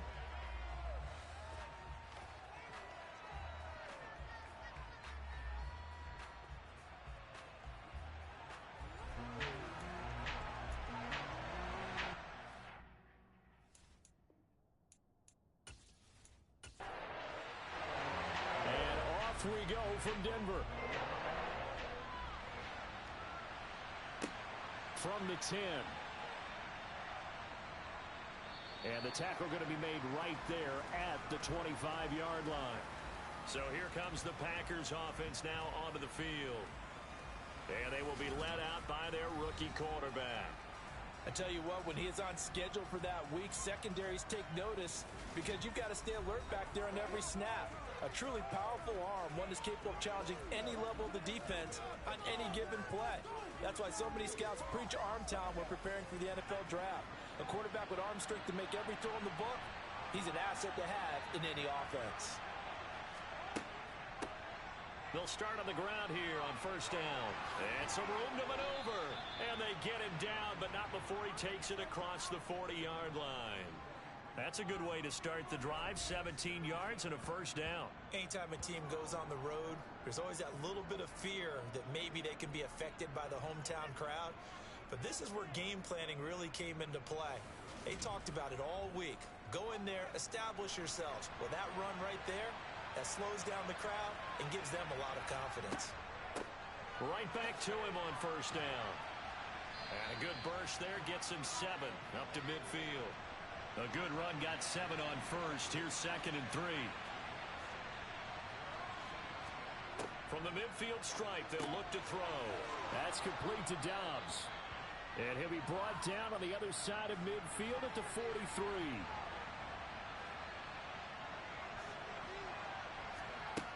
They'll look to throw here on first down. All right, rifles one, and that's going to be intercepted. Picked off by Kareem Jackson. And the Broncos are going to get the football here at their own 40-yard line. So far this season, this defense has had their issues against the pass, so that's a great sign for them to get the early pick. Yeah, confidence builder for them and an absolute shock for the quarterback because he went into it. He saw the numbers we saw. He watched them on tape. I think he came into this one thinking this is going to be a big day, and it very well could be. But early in this one, advantage defense.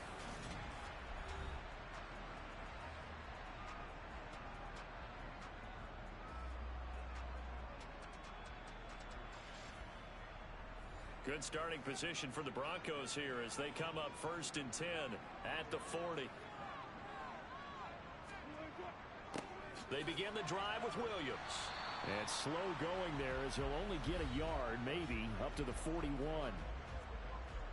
The numbers for Williams a week ago, 19 carries, 68 yards, and a touchdown. So he scored his 8th touchdown on the ground last week, and most guys I know, they want to get into round numbers. So, 10 is really the goal, and this is one sport where being selfish and scoring touchdowns is a good thing. Look for he and the offense to try and get him in there at least twice in this game. And they're going to get this up to midfield.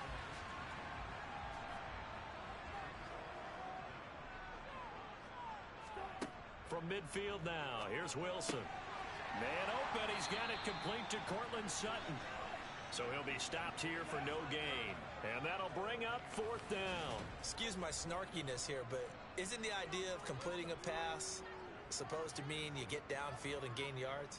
Especially on 3rd down. Yeah, that one. How about the defense? Figured that one out in a big way. Yeah, they completed it all right and lost yardage. On 4th down, it's Riley Dixon on now to kick it away for Denver. He'll send this one into the mile-high air, and it's a good one. And the fair catch is taken at about the 13-yard line here. They'll call that a 33-yard punt with no return.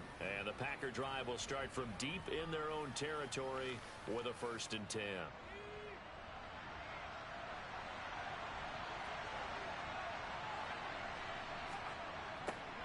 They'll start out here with a jet sweep. And he'll get this one up to about his 14.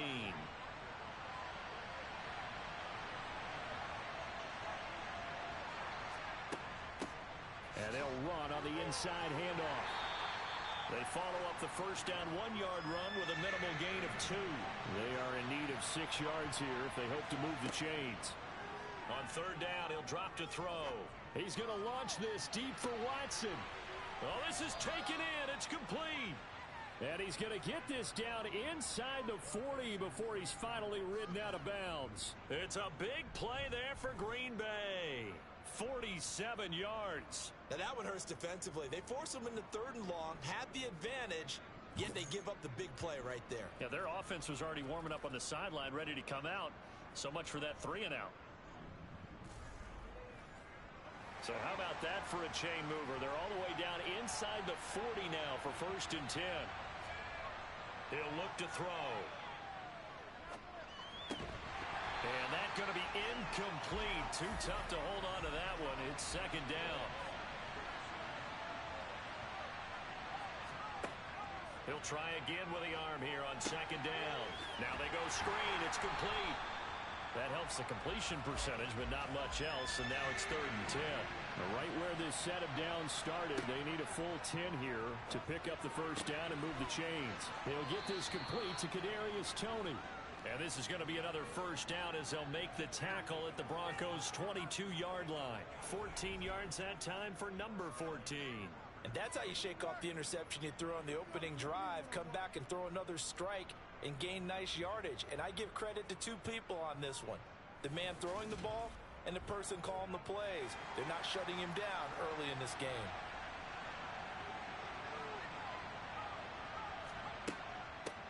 On 1st down, they'll go to the ground attack. And he's going to lose yardage and be backed up to the 25. A loss of a full 3 yards, and now it's 2nd down.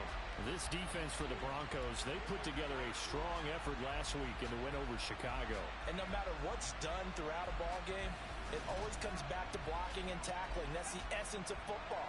But I think it's hard for people to understand just how difficult it is to tackle, especially open field. Very few missed tackles on tape that I saw last game. This team does a nice job of getting their opponents on the ground. 9th play of the drive coming up, and certainly not an easy one on 3rd and long. Looking to throw. And this is going to be incomplete. So 2 third-down conversions on this drive, but not able to get a 3rd, and now they deal with 4th down. Sometimes the game is pretty simple. Put a few extra defensive backs on the field, give them nowhere to throw the football, force the incompletion, and get off the field on 3rd down. The kick by Bass is good. And the Packers are off to a 3-0 lead. Well, both teams kind of feeling each other out here, and now after 3 drives, we have a score with that field goal. Yeah, they're still waiting for their breakout drive to come to them, all right? They're using the playbook well. They're looking for that extra section that says touchdowns instead of field goals. But they'll take the 3 for now and try and get set up for more later. So now the second drive offensively coming up for the Denver Broncos. And, you know, it's certainly a lot of football left to play. We're not into December yet, but right now where we stand, they're in first place in their division, looking really good and looking to be a threat come January. And are you one of those early holiday shoppers, partner? Are you one of those guys get your list done? Because I think about what every team has on their holiday shopping list right now. What's the number 1 goal? Make the playoffs. Number 2, win your division. Number 3, and I think the biggest goal of all, try to get the number 1 seed so you get that first round bye and ensure you don't have to go anywhere in January and hopefully get to the Super Bowl that way. Here's Wilson to throw. He's got a man complete. And they've got it well across midfield down to the 40 before it's all said and done. One heck of a third down conversion, 33 yards. Well, partner, I'm not sure how this drive's going to end, but how about the way they flip field position there? A nice attacking play that picked up a heck of a chunk of yardage. 3-0 after 1 on EA Sports. Second quarter about to begin from Denver. It's the Broncos in possession of the football as they've got it with a 1st and 10. Throwing is Wilson. That's Wilson hit. It's loose. It's out. Fumble.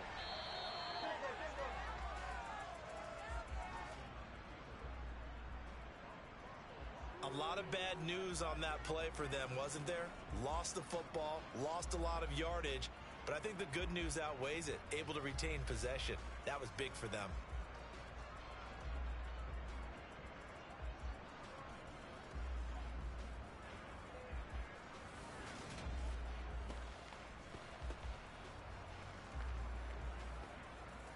So they keep the football, but now face 2nd and long. Now Wilson. Oh, the pressure too great, and he goes down once more. Holding offense.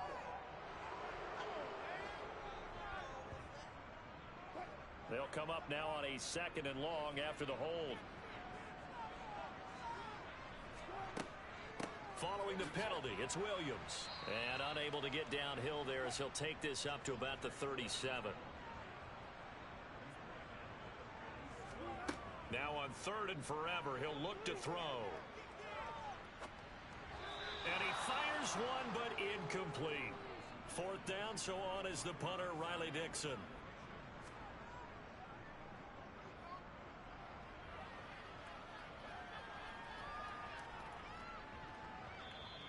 And this one hits at the 3 and then bounds into the end zone for a touchback. So here are the Packers now to take over. They've got the lead right now in this contest, and they're coming off that victory a week ago against the Minnesota Vikings. Set to go 1st and 10. They'll start this drive out on the ground. And he is brought down at the 22 after a gain of 2, and it brings up 2nd down. And they'll keep leaning on the running game. Back to the ground. And he'll get this up to the 34-yard line. It's a gain of 12, and the Packers have the first. A big hole there. How about him handling the point of attack? Just positioning himself so that run could go right off of his backside and deep into the secondary.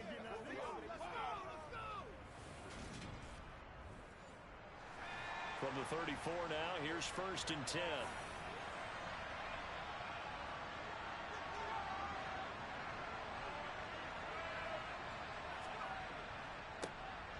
Running up the middle, here's Dillon.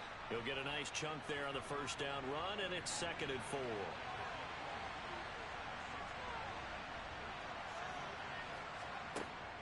Now they'll switch it up here and look to throw. That'll be caught. It's Tony. And he'll go down, but not before getting this inside the 30. That goes for a gain of 31. I know we love our jobs, and pretty much any play we see, we're pretty excited about. But big plays, let's face it, that's what we absolutely live for. How about that one? That was great, and what our camera missed was the fist pump from the sideline after that catch. They're fired out. That's a big gain. So now then, the big play has them all the way inside the 30 now, 1st and 10. Back to throw. Right back to Tony. He's got another one. Stopped at the 24-yard line after a gain of 5.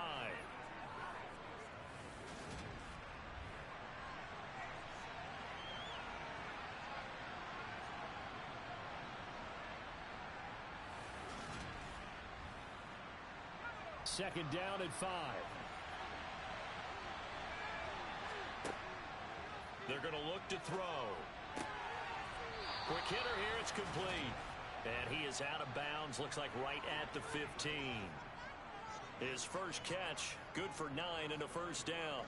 That was a route run not just with dexterity, but with intelligence. Found the hole in the zone, made sure the quarterback saw him, and was able to make the sure catch and flip the down marker back to. On first down, they'll go to the ground attack.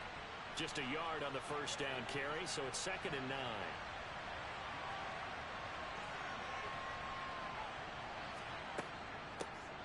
And they'll give him another shot here on the ground.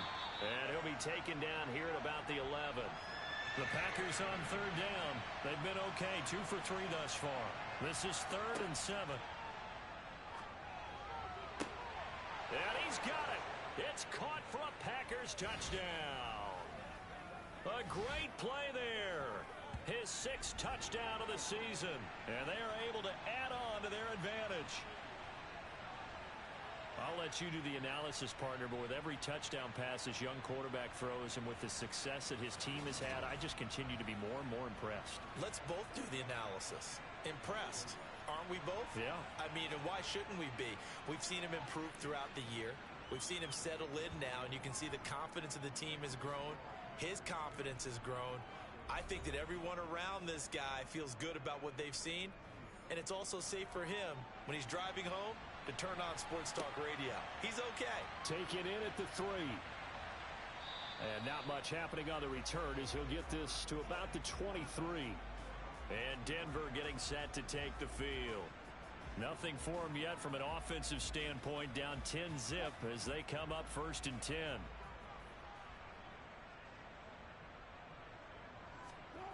Wilson. Packer pressure, and down he goes. Quay Walker came through to make the sack.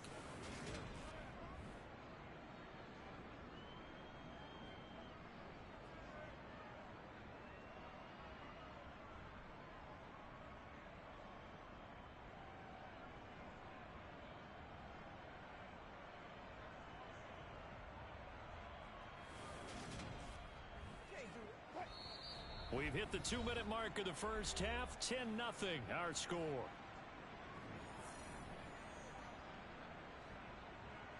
A reminder that coming up in 2 minutes' time, we'll check in with Jonathan Coachman from Orlando. He'll have highlights and analysis of this first half of play. The throw over the middle, taken in. It's a pickup of 12, and that'll set up a 3rd down. They'll get to the line here, but remember, it's also 3rd down. And he's going to drop this off to Williams, complete. The Packers going to use one of their timeouts as they'll head to the sideline and talk over what to do next. Riley Dixon now to punt it away. He's been a busy man here in this first half as he gets it away. That'll be put in the books as a 53-yard punt. And the offense will come back out deep in their own territory. Their quarterback leading this offense back out. He threw a touchdown pass last time they had it. And he'll look to get him in the end zone again here as they start with a first down. They'll try and start this drive in the air. Oh, he's got a man wide open, complete. And he'll be corralled well upfield right around the 40-yard line. Call that a very strong gain of 24. So many times in my career, I've heard coaches talk about completions are one thing, but as long as we're there at the catch and we get guys on the ground, we can live with that. But if you're going to give up 10, 12, 15 yards after the catch, then your defense is going to be in a lot of trouble. So quickly all the way up at the 40-yard line. He'll drop to throw. Looking for his tight end on the corner. It's complete. Now the Packers going to go ahead and use the second of their timeouts as they get the stoppage with a little over 50 seconds to go in the first half. Back-to-back good plays have them on the move on first down. They'll look to throw here. And that one drops down, incomplete. Good coverage there, forced the ball free, and it's second down. Back to throw again. The quick throw knocked away. It's incomplete. This offense was on the move. Now two straight incompletions have them looking at 3rd and 10. They'll stick with the passing game as he looks to throw. Got his man complete over the middle. It's Reed. And this is going to be another first down as they'll make the tackle at the Broncos' 26. 11 yards for number 11. Well, things are definitely going right for them here in the first half. Pick a down, any down, even 3rd down, no problem. They get a connection there and pick up a fresh set of downs, continuing to move the ball. Again, he'll drop to throw. And that'll be caught by Tony. And he's going to be brought down at about the 16. Now a timeout signaled for, and they'll get it with 10 seconds to go before halftime. A good position to be in here, 2nd and inches. They'll look to throw again. And that's going to be knocked away in the end zone. It's incomplete.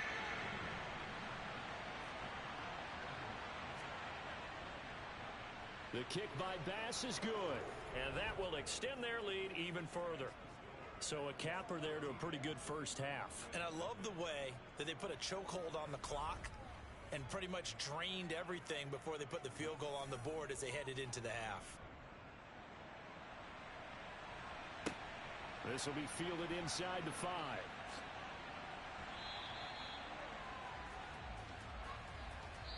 So we've reached the intermission in what right now is a 13-point game. As now we send you out to Orlando and hook back up with Jonathan Coachman for our EA Sports Halftime Report. Okay, Brandon, bye weeks, they're over. We've once again got a full slate of games to get to as we take you around the NFL here in Week 12.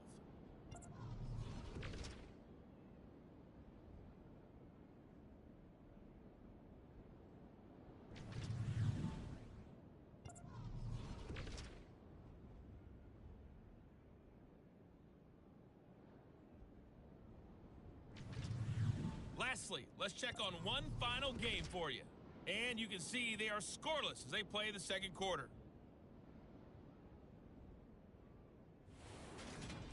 And on now to a check on the next-gen stats in that first half for the Packers. And they've definitely been able to exploit some holes in that opposing secondary as they threw for close to 200 yards in those first 2 quarters. Meanwhile, for the Broncos, they were on the other end of the spectrum in terms of passing efficiency. That's going to need to improve in the second half to come. All right, Coach, thank you, and we welcome everyone back for quarter number 3. Takes it at the 7. And makes it across the 20 as his guys will set up shop at the 23-yard line. Here comes the Broncos offensive unit here as they'll have it first to begin this third quarter. Charles, it'll be interesting to see what adjustments this offense made in the locker room. Haven't really been able to get anything going offensively, virtually nothing in the ground attack either. So certainly something has to change here in quarter 3. And I'm pretty sure their friends from the defensive side of the ball told them exactly that, because those guys, the stock trips, they've been playing pretty well. They've kept them around in this game. Now they've got some time. The running game struggled in the first half. Opposition knows how to focus on defending the pass here. They've got to re-energize that ground game and maybe open things up for a comeback here in this half.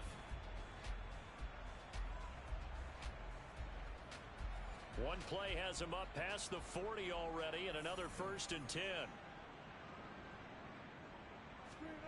From the gun, it's Wilson. Over the middle, complete. That's Williams. And he has a big gain inside the 40 before being dropped. It's another 1st down and what will be a gain of 21 yards. A couple of 1st downs right in succession, and this is an offense that could really use a good drive, and they're off to a fast start here.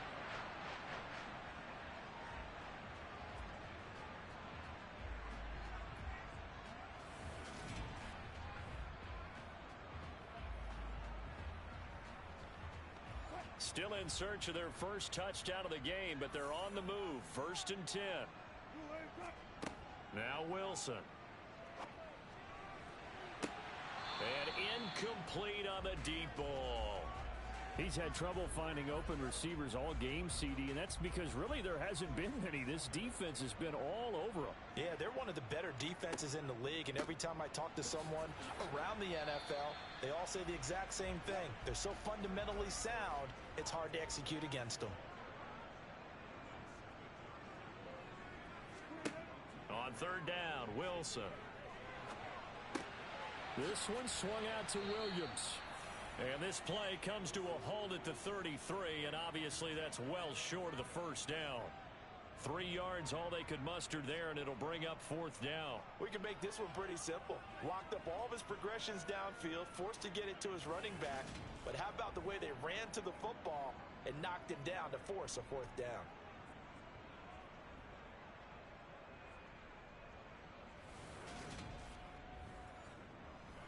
So on is Matt Prater now to try a field goal here. From the right hash and call it an even 50 yards. Prater's kick is good. And they will indeed get on the board here, but still trailing. It's now 13-3. So they were facing the deficit coming out of the locker room at intermission, and at least they're able to get the field goal to cut into that deficit. Yeah, now your offense feels pretty good about itself, right? A little bit more up to speed coming out of the break. You turn to your defense now and say, hey, we got 3 there. We're chipping into the lead. Can you help us out? Hold them. Let's get the ball back for us. So here are the Packers now. They get set for their first possession of half number 2.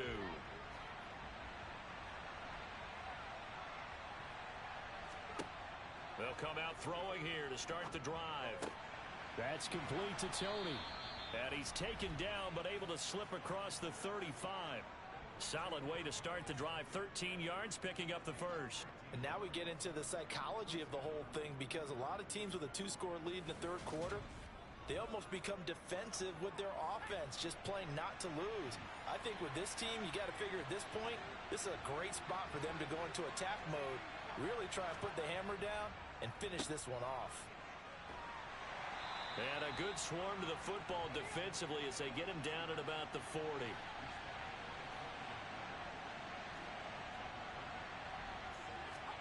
Here's 2nd and 8. Open man right. The ball comes out. It's picked up by the Broncos.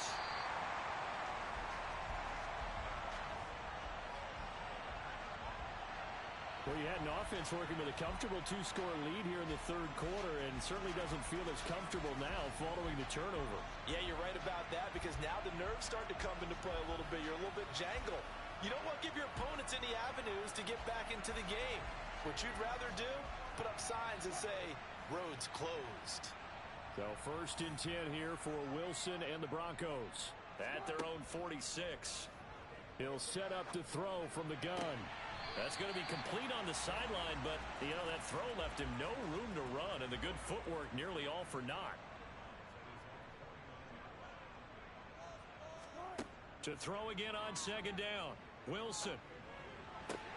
Throw left side complete. That's Patrick. And he's able to take it across midfield before going out of bounds.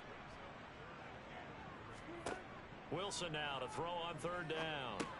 That's complete to Williams out of the backfield.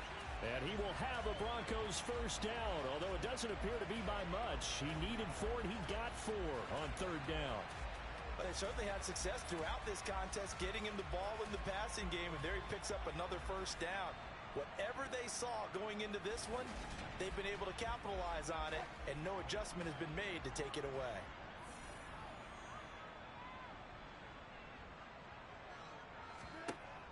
first and 10. It's Wilson. Into the hands of Patrick left side. And he goes down, but not before getting this inside the 25. A good pick up there of 20 yards. Nothing flashy there, the slant to the slot. Oh, and the frustration for the defensive guys, because it's a quick play. And you know it's going to be a bang-bang play in terms of the throw and the catch. And then he's able to absorb the contact and complete it.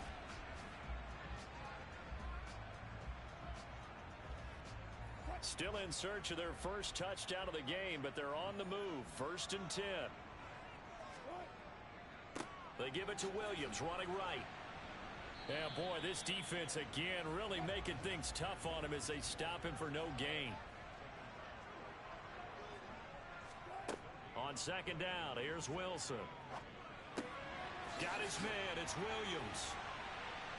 And he will be brought down at about the 6-yard line.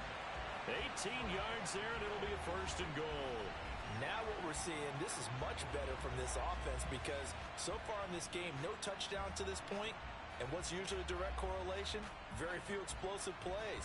That's been their issue. Not able to make that big shot downfield or break one off, but a nice game there for a first down. First and goal, and they got to be thinking a chance to get right back into this football game. They'll try and run. This is Williams. And a minuscule gain of maybe a yard from the 6 to the 5. Williams will try again. And he's going to get him about 3 yards closer. He's down to about the 2. Big play coming here. It's third and goal. Throwing is Wilson. And that is caught. But he will come down out of bounds, says the side judge. Incomplete. They're going on fourth down. It's Wilson. And this is going to be intercepted. Picked off by Quay Walker. And the Packers are going to get the football here as the ball will come out to the 20. Well, field goals probably aren't going to cut it at this point. This was touchdown or bust, and unfortunately for them, it turned out to be bust. Yeah, they're feeling like they've got to force the issue here. Maybe take some chances they wouldn't have earlier in the game. But give credit to this defense. They've really stood tall throughout, and they come up with the interception in the end zone. Green Bay's offense ready to go again. And last drive, obviously not what you're looking for. You've got the lead. You got to protect the football. So in other words, someone got lucky because they've been moving the ball really well and wearing them down. In this case, though, giving up the football doesn't make them very happy. They can't wait to get back out there and atone for it. Yeah, try to atone for it here on this drive.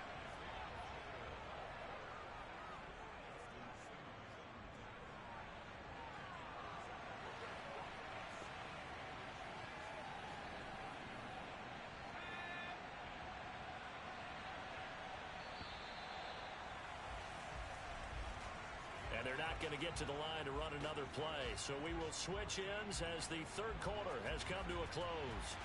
We'll return with more after this break. You're watching the NFL on EA Sports. And they'll keep leaning on the running game back to the ground. And they'll take him down at the 31-yard line. On first down, they'll go to the ground attack. And he edges forward, but only gets a pair of yards out of it, and it's second down.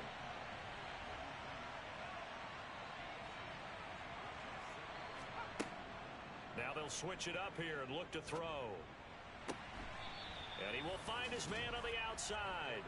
And he'll be out of bounds after getting this one across the 40. That'll put him at 66 receiving yards now for the game, and he's got a first down.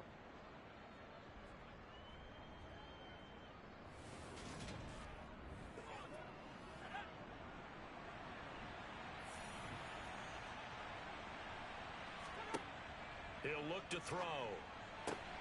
Throw right side, hauled in by Dobbs. And they'll get this down to around the 47-yard line. Well, that should be a reminder defensively, and I think it's a reminder to myself because you just can't sell out to stop the run. There's still enough time that this offense can move the football on first and second downs, and they obviously picked the right spot to throw the ball there.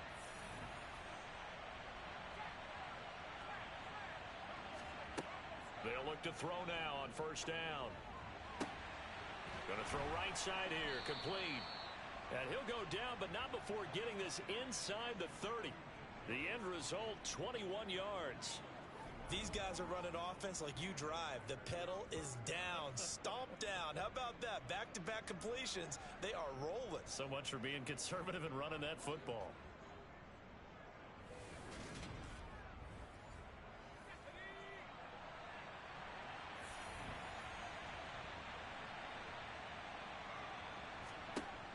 Now on first down, he'll drop to throw it. Right back to Tony. He's got another one. And he's going to be brought down at about the 16. The passing game continues to be their friend. Even with a stable lead here in the fourth, Charles, they're going back to that well. Yeah, with their overall philosophy, you know that they trust their quarterback. He's been able to throw it well.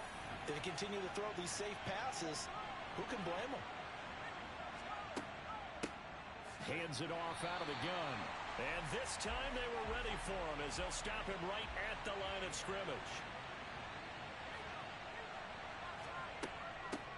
From the gun, he'll hand this off. He will push his way down to about the 14. The Packers on third down. They've been near perfect, 4 for 5 to this point. This is 3rd and 8. They'll set up a throw. And he's got his man on the out route. And the Packers are going to have 1st and goal as they try to finish off this drive with 6 points.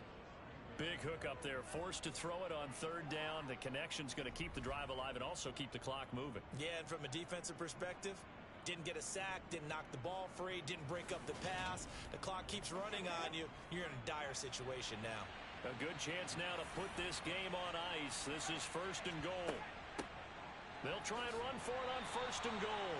And he gets halfway there from the 6 to the 3 on a gain of 3.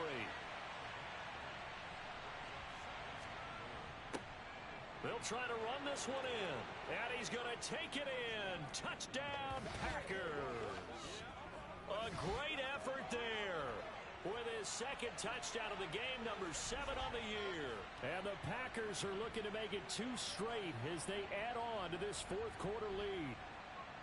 So the first drive ended in 3. This time they take it down and punch it in the end zone.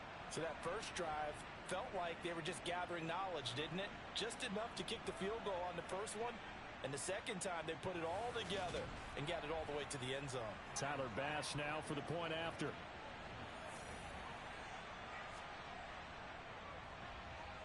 And that'll make this a 3-score game as the lead moves to 17. That one in the books as a 12-play drive. And it ends with a 3-yard scoring run. The kickoff team on the field now as they will send this one away. And from back there, a wise move. He'll just sit on this one, and it'll come out to the 25. Denver's offense now set to go. As this offense takes the field against CD, remember last drive they were moving the football, but then they threw that costly interception, so we'll see if they can right the ship here on this drive. And doesn't that just sum up football? We see it all the time, don't we? The defense goes from losing the battle to making a huge play and stealing the momentum. So you know they're riding high right now, and they're ready to challenge this offense and that quarterback one more time. And we'll see if the offense is up for that challenge here as things start to get more interesting here in this second half. Now he dumps this off over the middle. And he'll be upended at the 28-yard line. Just a 3-yard gain there. 2 minutes left to play in this football game here on EA Sports. So it's Bronco football as we get you reset here. They face a 3rd down now as they try to find a late score. And he's caught on the sideline, but he's not going to have a first down. They say he was out of bounds. So a big call there that brings up 4th.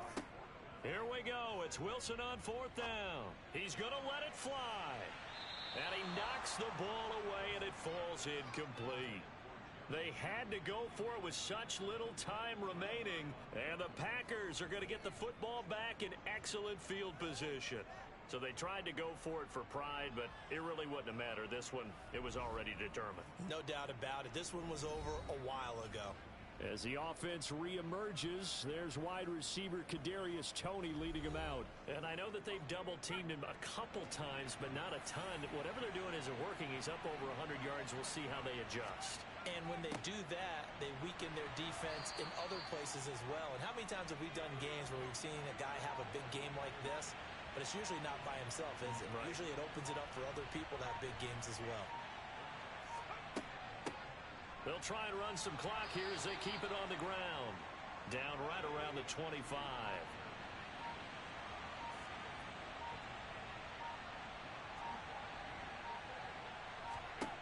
On third down, he'll drop to throw. He's got the hook up with Dobbs. And he is going to have a Packers first down as they're able to get the third down conversion. 50 catches for him now on the year, and he's got a first down.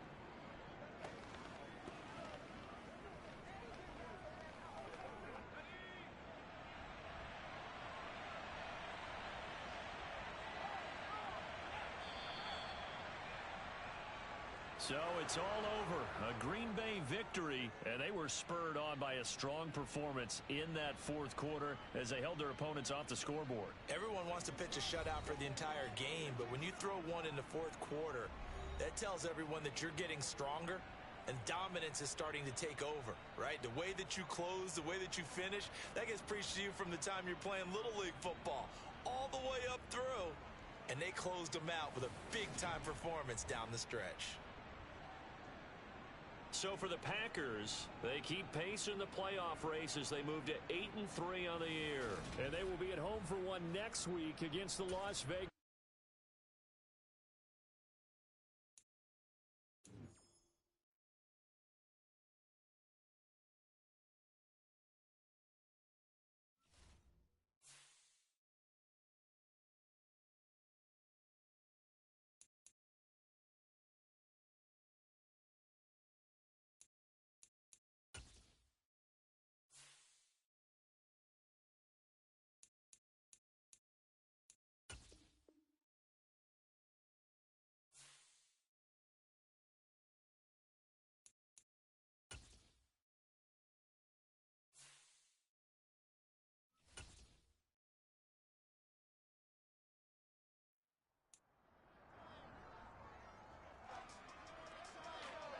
It's the NFL on EA Sports. And up next, we'll see Jalen Hurts. He had a solid performance a week ago, throwing for 3 touchdowns. It's the Eagles and the Cowboys, and it's all up next on EA Sports. Just a gorgeous fall afternoon in the heart of Texas. No weather to speak of. Sun out, roof open. Yes, yes, and yes. A great day for football at AT&T Stadium in Arlington. Today our coverage kicks off with a good one here between the Philadelphia Eagles and the Dallas Cowboys.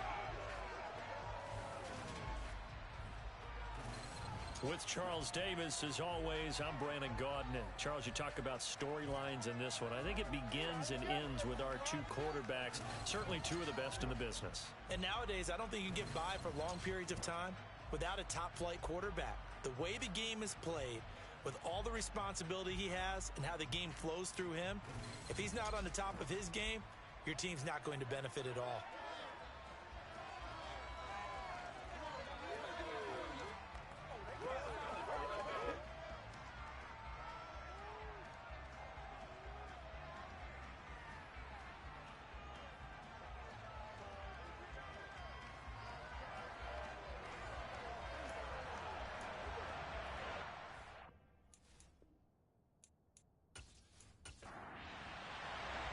It's a tradition that began in 1966, and off we go on a Thanksgiving afternoon in Dallas. And we will not see a run back on the opening kickoff. This will be a touchback. Philly's offense getting ready, and Jalen Hurts ready to lead them. The second-round pick who started his career at Alabama, then finished with an electric senior season at Oklahoma. Well, the silver lining from last week, he played phenomenally, kept the ball clean, and led them to the end zone several times. You know these NFL quarterbacks, though, they trade away all those touchdowns if it meant getting the win.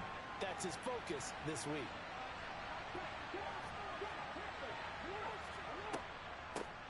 On the ground, it's Swift to start the drive. And they'll get him down after a pickup of 8, 2nd and 2.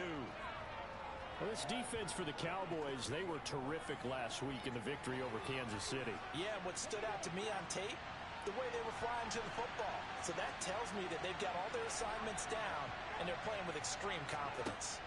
Off the play fake, here's Hurts. Wide open receiver complete. And he'll be tackled right on the chalk of the 45. 12 yards is the pickup. Good for an Eagle first down. Second and short, that's a rundown, so it's definitely a good time to go play action if you're feeling it. And they do so and pick up a first down. Back-to-back good plays have them on the move on first down. Throwing is Hurts. Throwing into traffic there, and that's complete.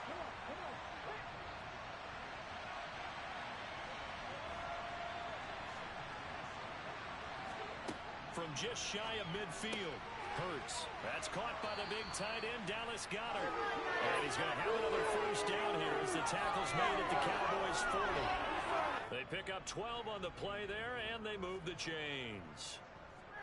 A lot of tight ends just use their size and their strength, try to occupy some space and kind of body people away and catch the football. But not this guy. He's a refined route runner. Makes me wonder if he took some dance classes in his background with his footwork. Hurts throw there, taken in by Smith. And they'll work this down inside the 30. That early game script that they drew up is working pretty well here on this first drive. Already in field goal range, Charles knocking on the door of the red zone. You know, Brandon, when we met with the coaching staff, they kind of predicted that they would come out firing like this. I think you and I were a little skeptical that it'd be this easy, but they certainly knew what they were doing in scouting, in preparation, and understanding what their team was capable of. And nothing much materializing there on the first down run. He'll get a couple, and that's it. From the 27, Hurts. Looking middle, and that's complete. And they're going to move it down inside the 25. Here's Hurts to throw. Flush to his right, and he'll just get rid of it. As my dad used to tell me all the time, when you're getting ready to play a big-time game, especially when you have one going into a dome setting, better strap it up tight because that crowd can really affect things. Especially on third downs like the one we just saw there with the incompletion. So the opening drive does yield points, maybe not the 7 they wanted, but they'll take the 3. Accumulating first downs does not go up on the scoreboard, but it does go into the DNA of a team that's trying to establish itself to start a game. That has to feel pretty good for them. They'll take the 3. Yeah, they had 3 first downs and 3 points. And he'll take it up past the 25 to the 26-yard line. Time for Dak Prescott and the Dallas offense to go to work. Prescott, of course, the former 4th-round pick in 2016 out of Mississippi State. And you and I both know that any win is a good win, and that's what they did last week. But there's also plenty for him to work on in his game, wasn't there? Yeah. 2 touchdowns, an interception. Yeah, you know, he wants to increase that a little bit in terms of ratio. But first and foremost, they did win the game.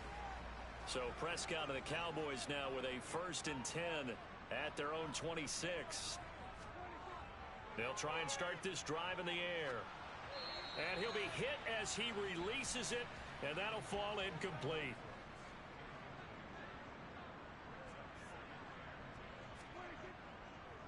The first carry now for Tony Pollard. And he's upended after a gain of 2 out to the 27.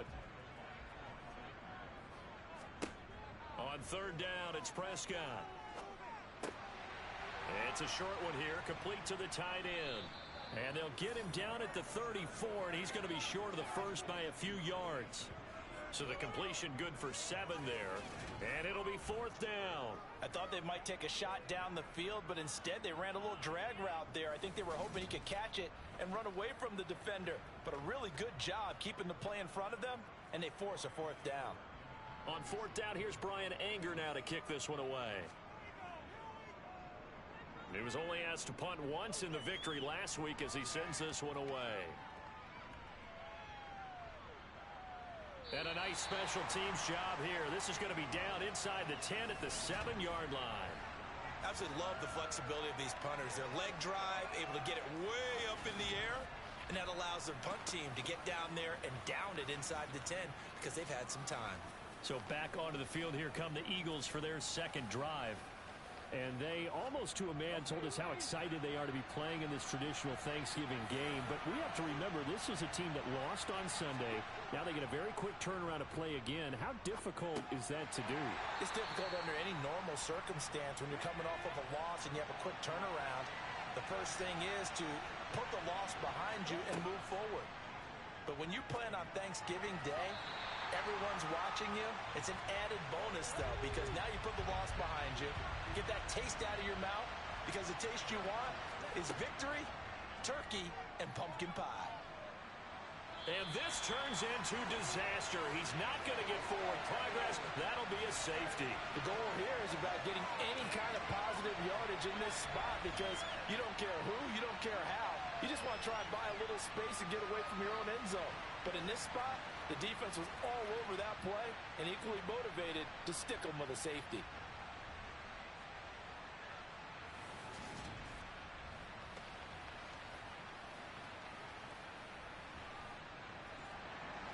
So after that safety, now a free kick situation forthcoming as they punt it away from the 20. Oh, a dangerous return man showing it here. And good starting field position. He'll get this one all the way up to about the 35-yard line. Second drive forthcoming here for the Dallas Cowboys. They come off a victory over the weekend, but now the quick turnaround here for this Thursday night game. How does that affect how teams like this approach these short turnarounds? Well, wins and losses always factor into. Oh, he tries to force it in, and it's intercepted. Picked up by James Bradbury. And he takes this one back into the end zone. And the Eagles defense gets a pick-6 TD. And on that one, with 6 defensive backs, did he need to be more careful throwing the football? I mean, I guess obviously in hindsight he did, but... Yeah, hindsight, but even in foresight, when you get 6 defensive backs on the field, you just know you're going to get multiple coverages. You're never sure what you're going to see. But the biggest one is you don't have much reaction time for your receivers to go get the football, because those guys, they're the best cover guys on the field. They go get it. And on that play, they took it the other way for 6 points. Elliott good with a PAT. And the lead is up to 8.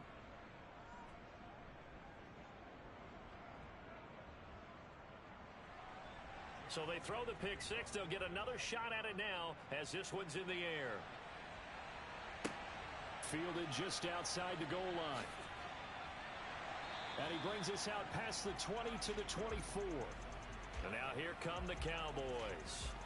They'll go to work with a little momentum following the free kick. 1st and 10.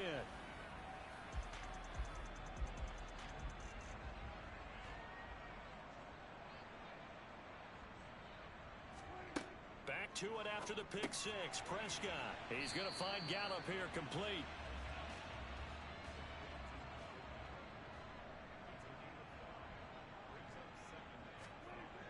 On 2nd down, it's Pollard. And he'll lose yardage here, going down back at the 28. A loss on that play, and now 3rd down gets tougher. 3rd and 6. Sometimes you just sit back and marvel at what he can do defensively. Speed, strength, quickness, he's the whole package. And that package just wrapped up the runner for a loss. The Eagles call on the extra defensive back here as they prepare for a stop on 3rd down. Looking to throw. Prescott. That's into the hands of Gallup over the middle. And oh, he's just going to be short here. Barely. Maybe by a half a foot. It'll be 4th and inches. Well, we hear so often how tackling has become almost a lost art in the NFL game. But it's so important to tackle well on these receivers, especially in a play like this one. 3rd down. They gave him the underneath stuff. You got to go up and make the tackle right away. On is the punter, Brian Anger, to kick this one away.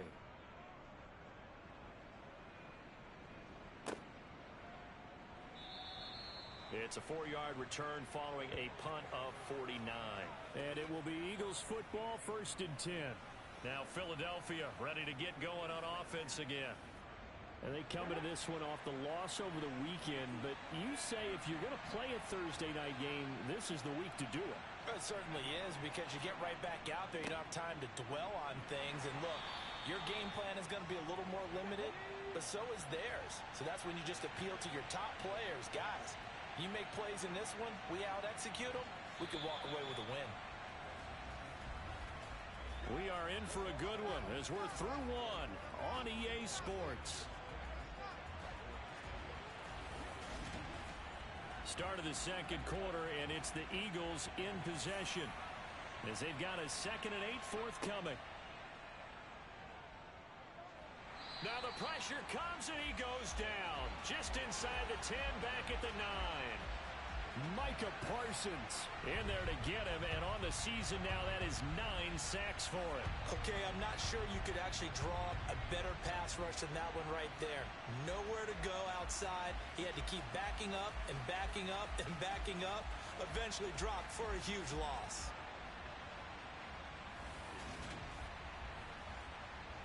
So after that sack, Hurts and the Eagles, tough spot here, 3rd and long. He'll look to throw. And this will be caught by Brown. And able to get it here to about the 16-yard line. That's good. The completion there for 7 yards. And that's going to make it 4th down. I think that call was made not so much to try and get the first down, although they would have taken it if they could have gotten it, but to give their punter a little bit of space and try and help out their defense. Yeah, got the safe completion on 3rd.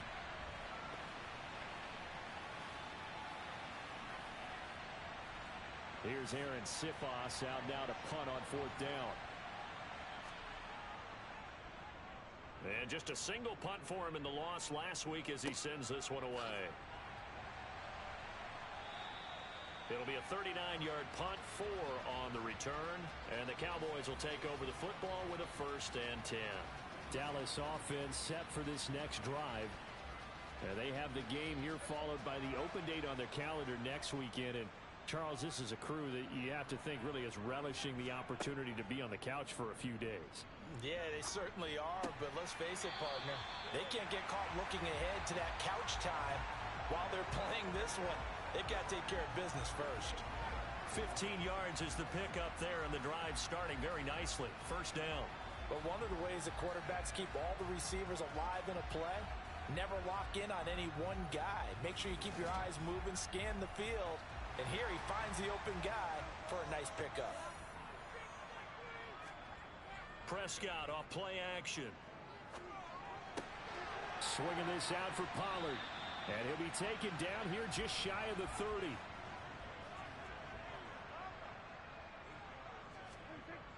Pollard going to try the right side.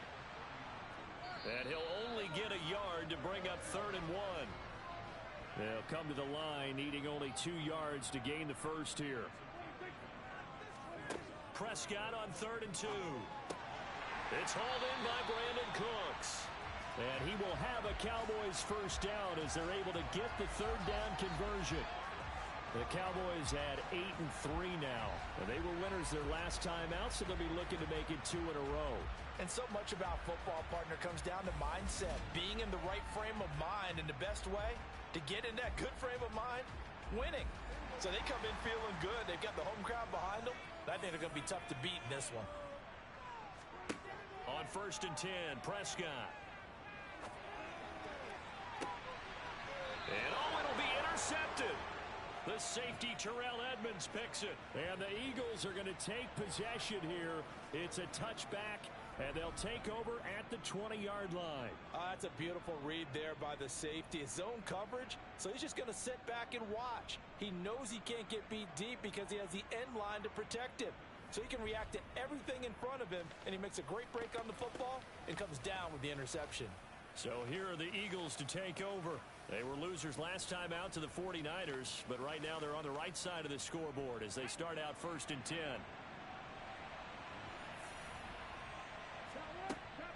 They'll start on the ground with Swift. And he's going to get 7 out of this before being taken down at the 27. Operating from the 27 now. Here's 2nd and 3. They'll stay on the ground with Swift.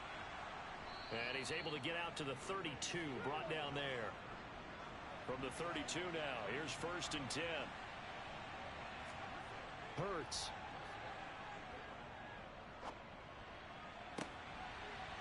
Into a double team, and it's intercepted.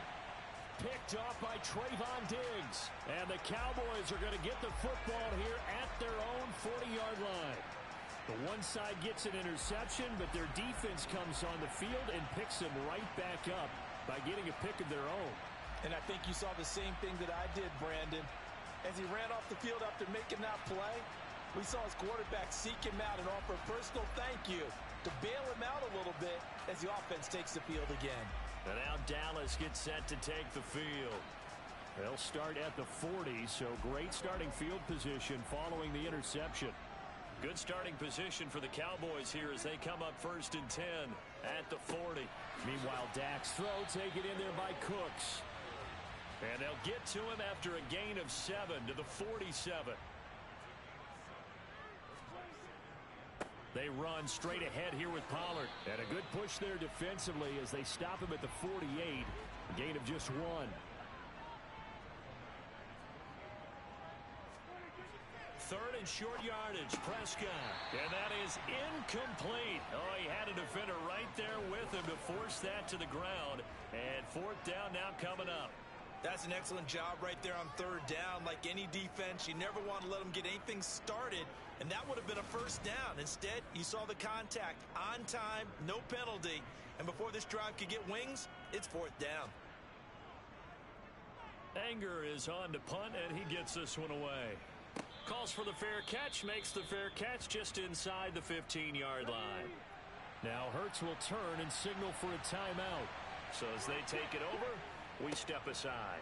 On 1st and hit behind the line. He lost the football. It's loose. It's picked up by the Cowboys. And that will set him up in excellent shape. 1st and goal at the 9-yard line. Remember in preseason when we were going to the different training camps and visiting teams, and we always would see the running backs working out and going through those gauntlet drills, and guys either slapping at the ball or the machines. You got to learn to take care of it. Yeah, they lost it there. Big fumble. Here's the Dallas offense now heading back out onto the field. And they start in the best of all positions. 1st and goal. The defense gets him the ball via the turnover. Now can this offense cash in? 1st and goal. Prescott now after the fumble recovery. Now he's got it. A gain of 7 that time. 2nd and goal. And we've hit the 2-minute mark in this first half of action. Another shot from the 1 on 2nd and goal.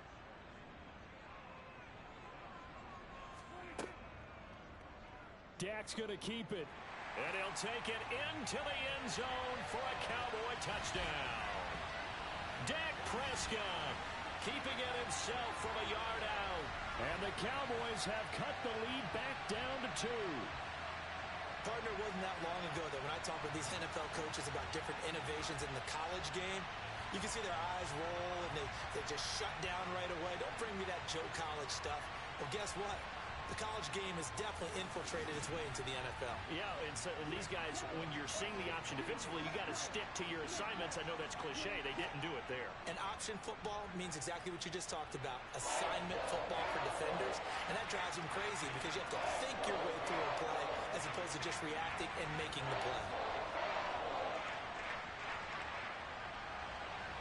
Set now to kick this one away, and off it goes. From the 6. And he'll get it up across the 20 to the 21-yard line. Well, let's shine the spotlight on the former Georgia Bulldog, DeAndre Swift, who's set to begin this next drive. It's the 2nd quarter. His team has the lead, but I think he's hoping for a little bit more production out of himself. And we often talk about preaching patience to a runner when things are a little bumpy in the early going, but we have to do the same thing with the offensive line. They can't wait to halftime to make the adjustments. They have to do it from series to series. So those surface tablets come into play.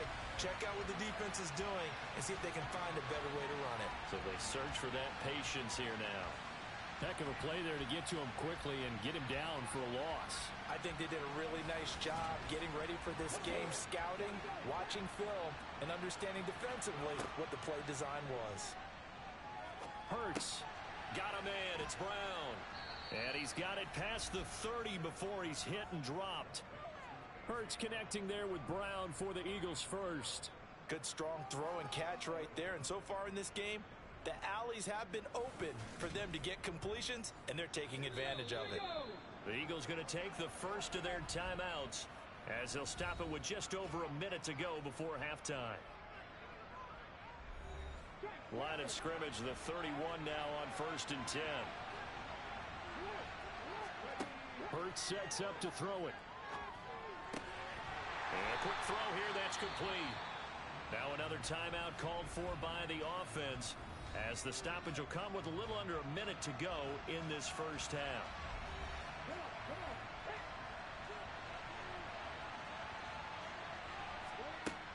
Looking to throw again on 2nd down.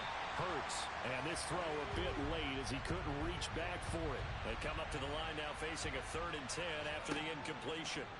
Back to throw again. You know, thinking of this Thanksgiving Day game, Charles, for years we've heard the talk, why don't we open up these Thanksgiving Day games instead of just being Detroit and Dallas every year, give other teams a shot to host? I know you're kind of like me, a bit of a traditionalist, but what do you have to say to that, CD? I think it's a great argument, and the league could support it quite well, where you could move games to different spots and still be very successful on Thanksgiving Day. But you're exactly right. I am a traditionalist. I really don't want Detroit and Dallas to give up those slots. I like the fact that we watch them each and every year. But what I really like is that the league added a 3rd game in 2006.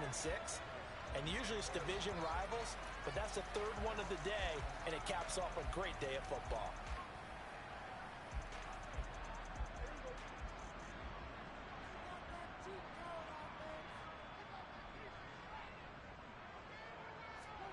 A 1st down throw for Prescott.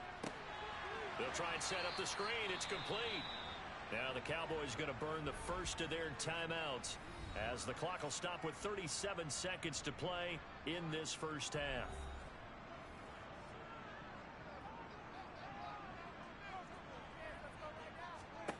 Throwing again on 2nd down.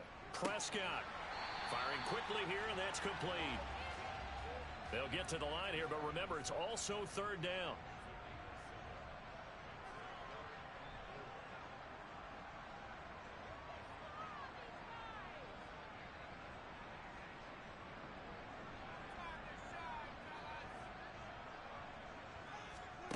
Final play of the half. Prescott.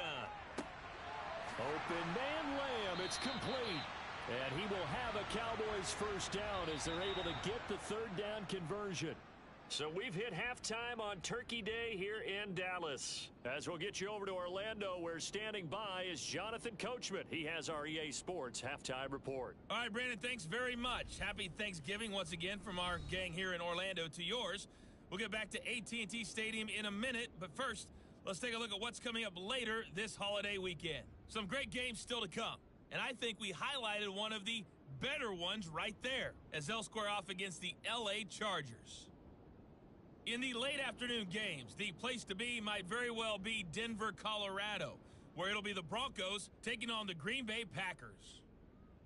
And then one more to highlight, Monday Night Football. As folks, you'll see a good one between the Tennessee Titans and the LA Rams. Time now for a look at the next-gen stats in that first half for the Eagles. And it was a tricky half to figure out numbers-wise. They've got the lead, but you'd figure they're definitely talking about ways to get this passing game back on track. Meanwhile, for the Cowboys, they had a little more success than their counterparts did in the passing game, as evidenced by the numbers there. Okay, Coach, thanks as always. This one's still anyone's game as we welcome you back for quarter number 3. Fielded just outside the goal line. And taken down just past the 20 at about the 21-yard line. Out come the Cowboys now as they'll go on offense first here in this third quarter.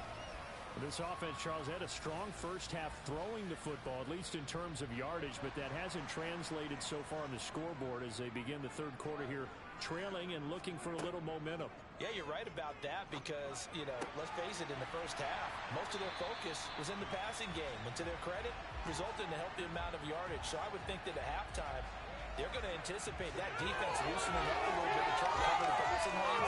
They've got to get the running game going, and there should be some gaps to run through now. Well, this is where reading defenses and practice time comes into play. Got to know what you're running versus zone versus man and how to run the proper route. and they just executed that one pretty well. From all the way up at the 38 now after a good start to the drive. Play fake. Here's Prescott. To the sideline. Wow, what a catch. Doesn't get a lot out of it, but he is able to keep the feet in bounds. Call it a gain of 3 on the play, and it'll be second down. This, the second meeting of these two teams. You might recall they met back in week 5, and it was the visitors getting the win there, so they'll be looking for the sweep back here at home. From the 40 now on second down. Prescott got his man there complete to Gallup, and they get to him after a gain of 6 to the 46.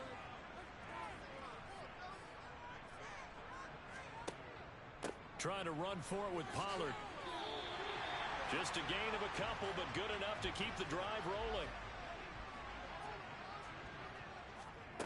Prescott now. Quick hitter here, it's complete. And they're able to work this across midfield to the 48. On play action, Prescott. That is caught by Lamb. And he has another first down as they'll get the ball down to the Eagles' 29-yard line. Just his second catch of the game so far. This one moves the chains. It's taken a while for this offense to get going. A little creaky at the start, but they're oiled up now. A nice throw there, and they're really putting together a good drive.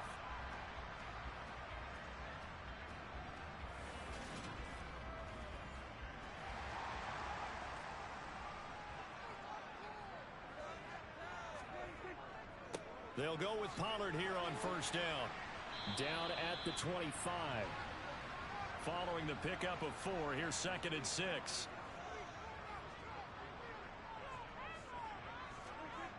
Now Prescott.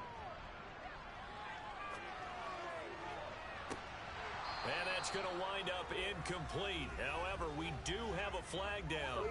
Let's check in with our referee. That flag accepted, and it backs the offense up a little bit.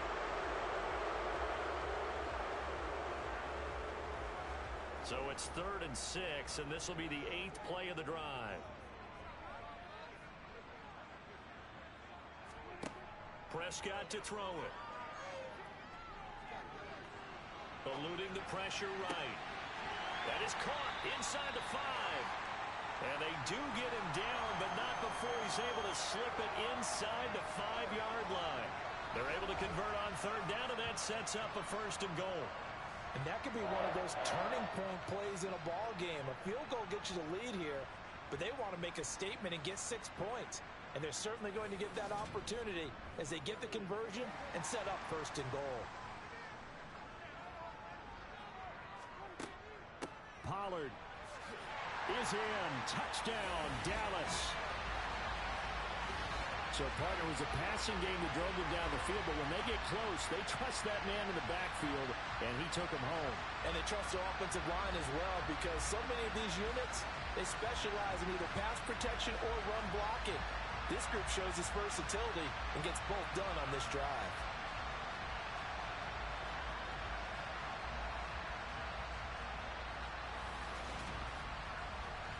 Now Mike McCarthy saying, let's go for 2.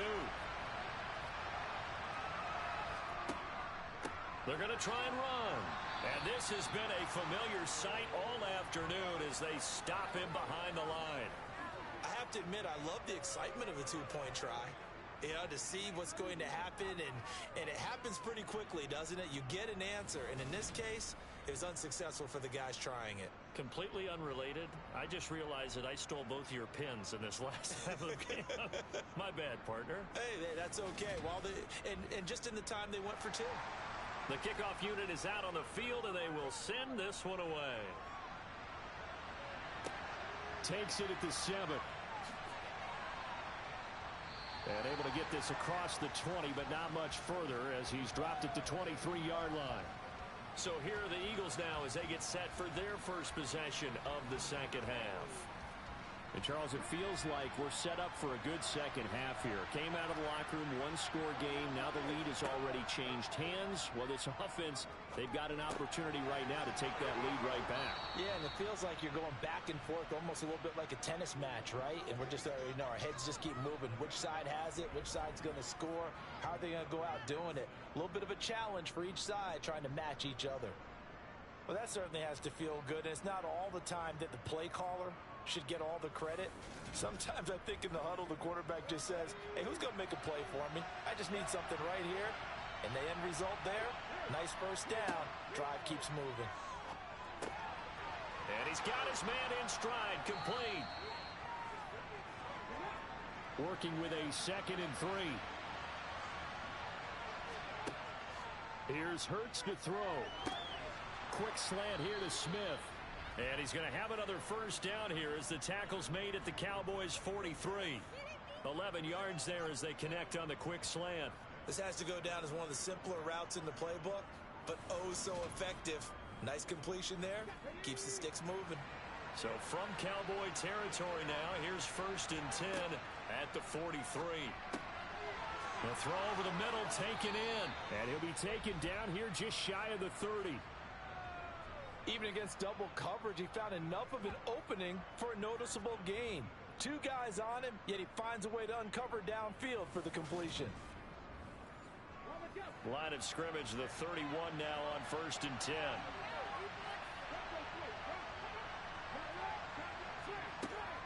They run out of the gun with Swift. And a good-looking run there as he'll take this inside the 20 and down to the 18-yard line. Another nice gain, 13 yards that time, and another first down. Sometimes it's hard to believe, but there are times this game is about patience, isn't it? Has had the game he expected, but that run there, that may get him going. I was just going to say, maybe that gives him a little juice, because you're right, he struggled, especially in that first half. Yeah, and I know the great ones always think to themselves, just hang in there. I'm just one big carry away from busting this open. That's a good start for him. Here's 2nd and 9, just a yard on that last run.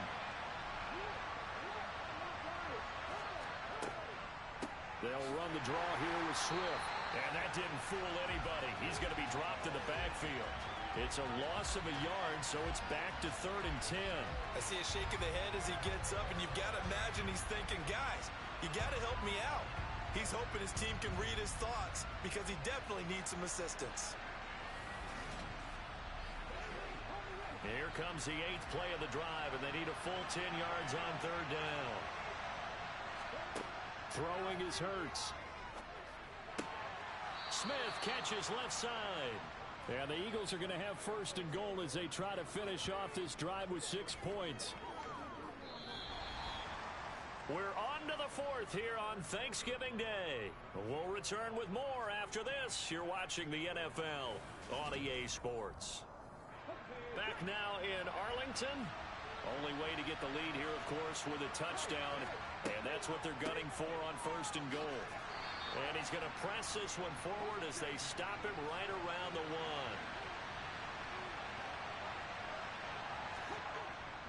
Swift again. And good work there defensively as they're able to keep him out of the end zone. It'll go as no gain on the play, and now they're looking at a 3rd and goal. For the lead, here's 3rd and goal.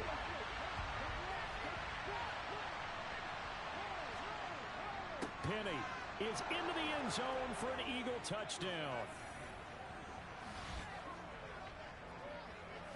So the 2nd down run didn't work. They run it again on 3rd down and get in. I wasn't sure if they might pass it, Charles. We know that they like to mix it up down here around the goal line. Yeah, almost felt like the offensive line said, forget mixing it up. Let's call our favorite running play over our best blockers, and let's get this one in.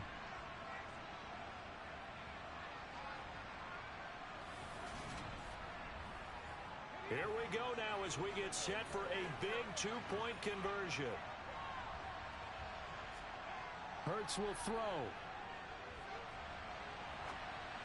And it's intercepted at the goal line.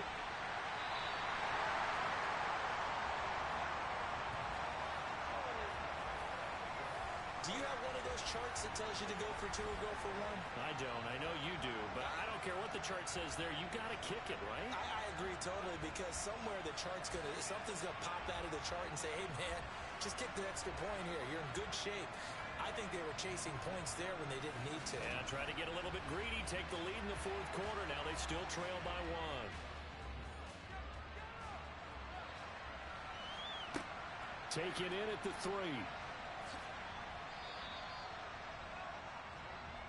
Dallas offense set for this next drive. And they will be looking to answer the touchdown their defense just surrendered. Still a good chunk of time remaining here in the fourth quarter and a chance to regain the lead in a tight one. They'll run with Pollard to begin the drive. And a short pickup to about the 25. The last run got 3. Now here's 2nd and 7. Now Prescott. And that'll be incomplete. The Cowboys on 3rd down. They've hit 4 of 7. This is 3rd and 7. Looking to throw. Prescott. Eagle pressure. Too much this time. Down he goes. That sack courtesy of the effort of Hassan Reddick. That's a ball he needs to let go of there. Wasn't the most time in the world to work through his progression, but NFL quarterbacks, they've got to sense the pressure. They've got that internal clock, and the ball has to be gone. And if you're not going to escape and run for it, you have to let it go before the pressure gets to you and puts you on the ground. Here's Brian Anger now as the drive goes backwards, so he's on to punt it away. He's averaging just under 50 yards a punt as he gets this away. Returnable here from the 38. They'll net only 35 here following a 43-yard boot, 8-yard return. And the Eagles will have it taking over 1st and 10. Here's the Philadelphia offensive unit now as they head out to take over possession. Their defense got the stop, forced the punt, and now you really start to monitor the clock as they nurse this slim lead. This will be caught by Brown. And they're able to work this across midfield to the 48.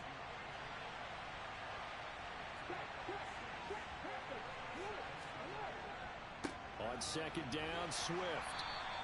It'll be a pickup of a couple, and it leaves them with a 3rd and 3.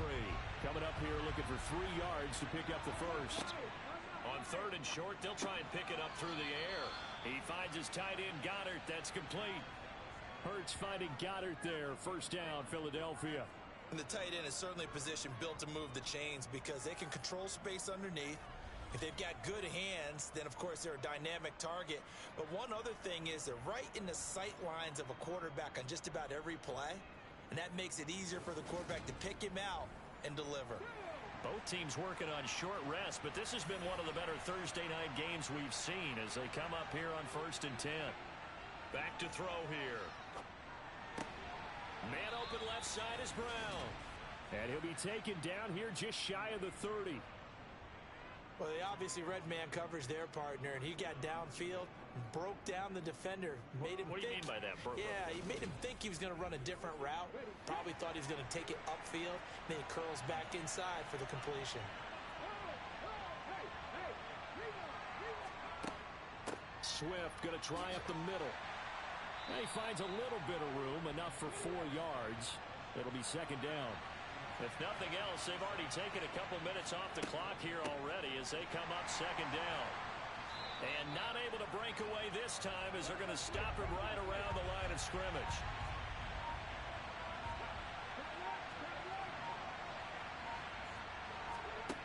On 3rd down, he'll drop to throw. Oh, it's a screen pass. That's complete. And he'll lose yardage. Brought down at the 32. So that'll go as a 4-yard loss on the play. And that's going to bring up a 4th down. Well, if you're going to turn things around in a game like this, Charles, those are the kind of plays that you need. And I just love the way that defense rallied to the football on that one. They got the completion, but he was smothered behind the line of scrimmage. And when you make tackles like that, your whole defense is going to be fired up. Really nice play getting to the ball. So it's Eagle football here as we get you reset. They're looking at a 4th down now as they try to hold on to this lead for dear life. The kick by Elliott is good, and that'll move their lead up to 4 now. So that, Charles, a season long right there. And you know who's really excited about that? The special teams coordinator, because he's the one who has to tell the head coach in pregame, this is where we trust him from. This distance, he can hit it, and he repaid that trust by knocking that one right through. This will be fielded inside the 5. And he takes this near the 25. Just a little pass there. Call it the 26. So Dak Prescott in the offense. Down by 4. A minute 52 to play. They need a touchdown. A field goal is worthless now as they come up on 1st and 10.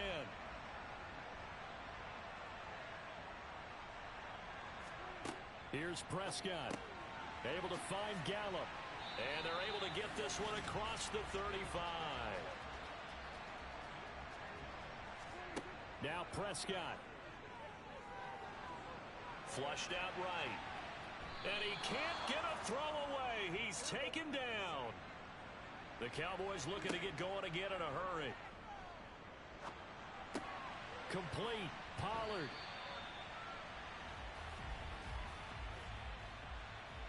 Holding. Offense. Now they face a 2nd and long following the holding penalty. Now Dak. And this one taken in on the right sideline, but not in the field of play. They say it's incomplete. The throw led him a little too far. It brings up 3rd down. It's incomplete. Took a shot, couldn't connect. Partner, they've got one chance left to keep this one going, and I think for you and me, let's think along with their offensive coordinator now. Has to think back, cycle through every play of this contest, and remember what's worked and what hasn't. Because right here, he needs the best play of the game in order to keep this one alive. Now they go for it on 4th, but this one is going to wind up incomplete. They had to go for it with such little time remaining, and the Eagles are going to take over in great field position. Here comes Eagle offense now as they get set to take over here. And this game not quite in hand yet. We'll likely see all 3 timeouts defensively and then reassess where we are. Now a give right side Swift. Now the Cowboys going to burn the first of their timeouts as they'll stop it with just over 40 seconds to go in the game. 6 yards left on 2nd down.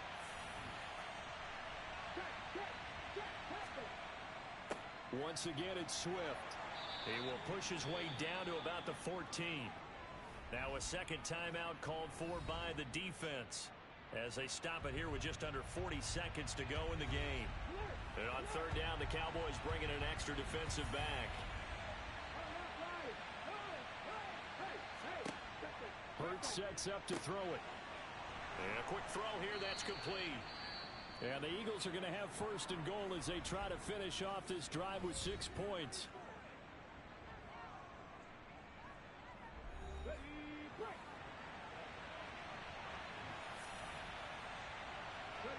And they'll indeed take a knee.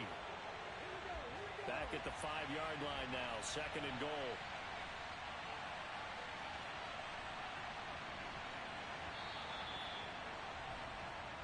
So fly, Eagles, fly. It's a victory for Philadelphia.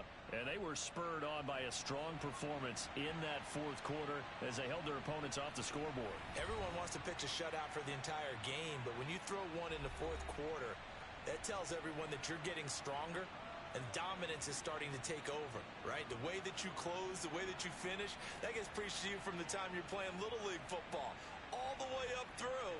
And they closed them out with a big-time performance down the stretch.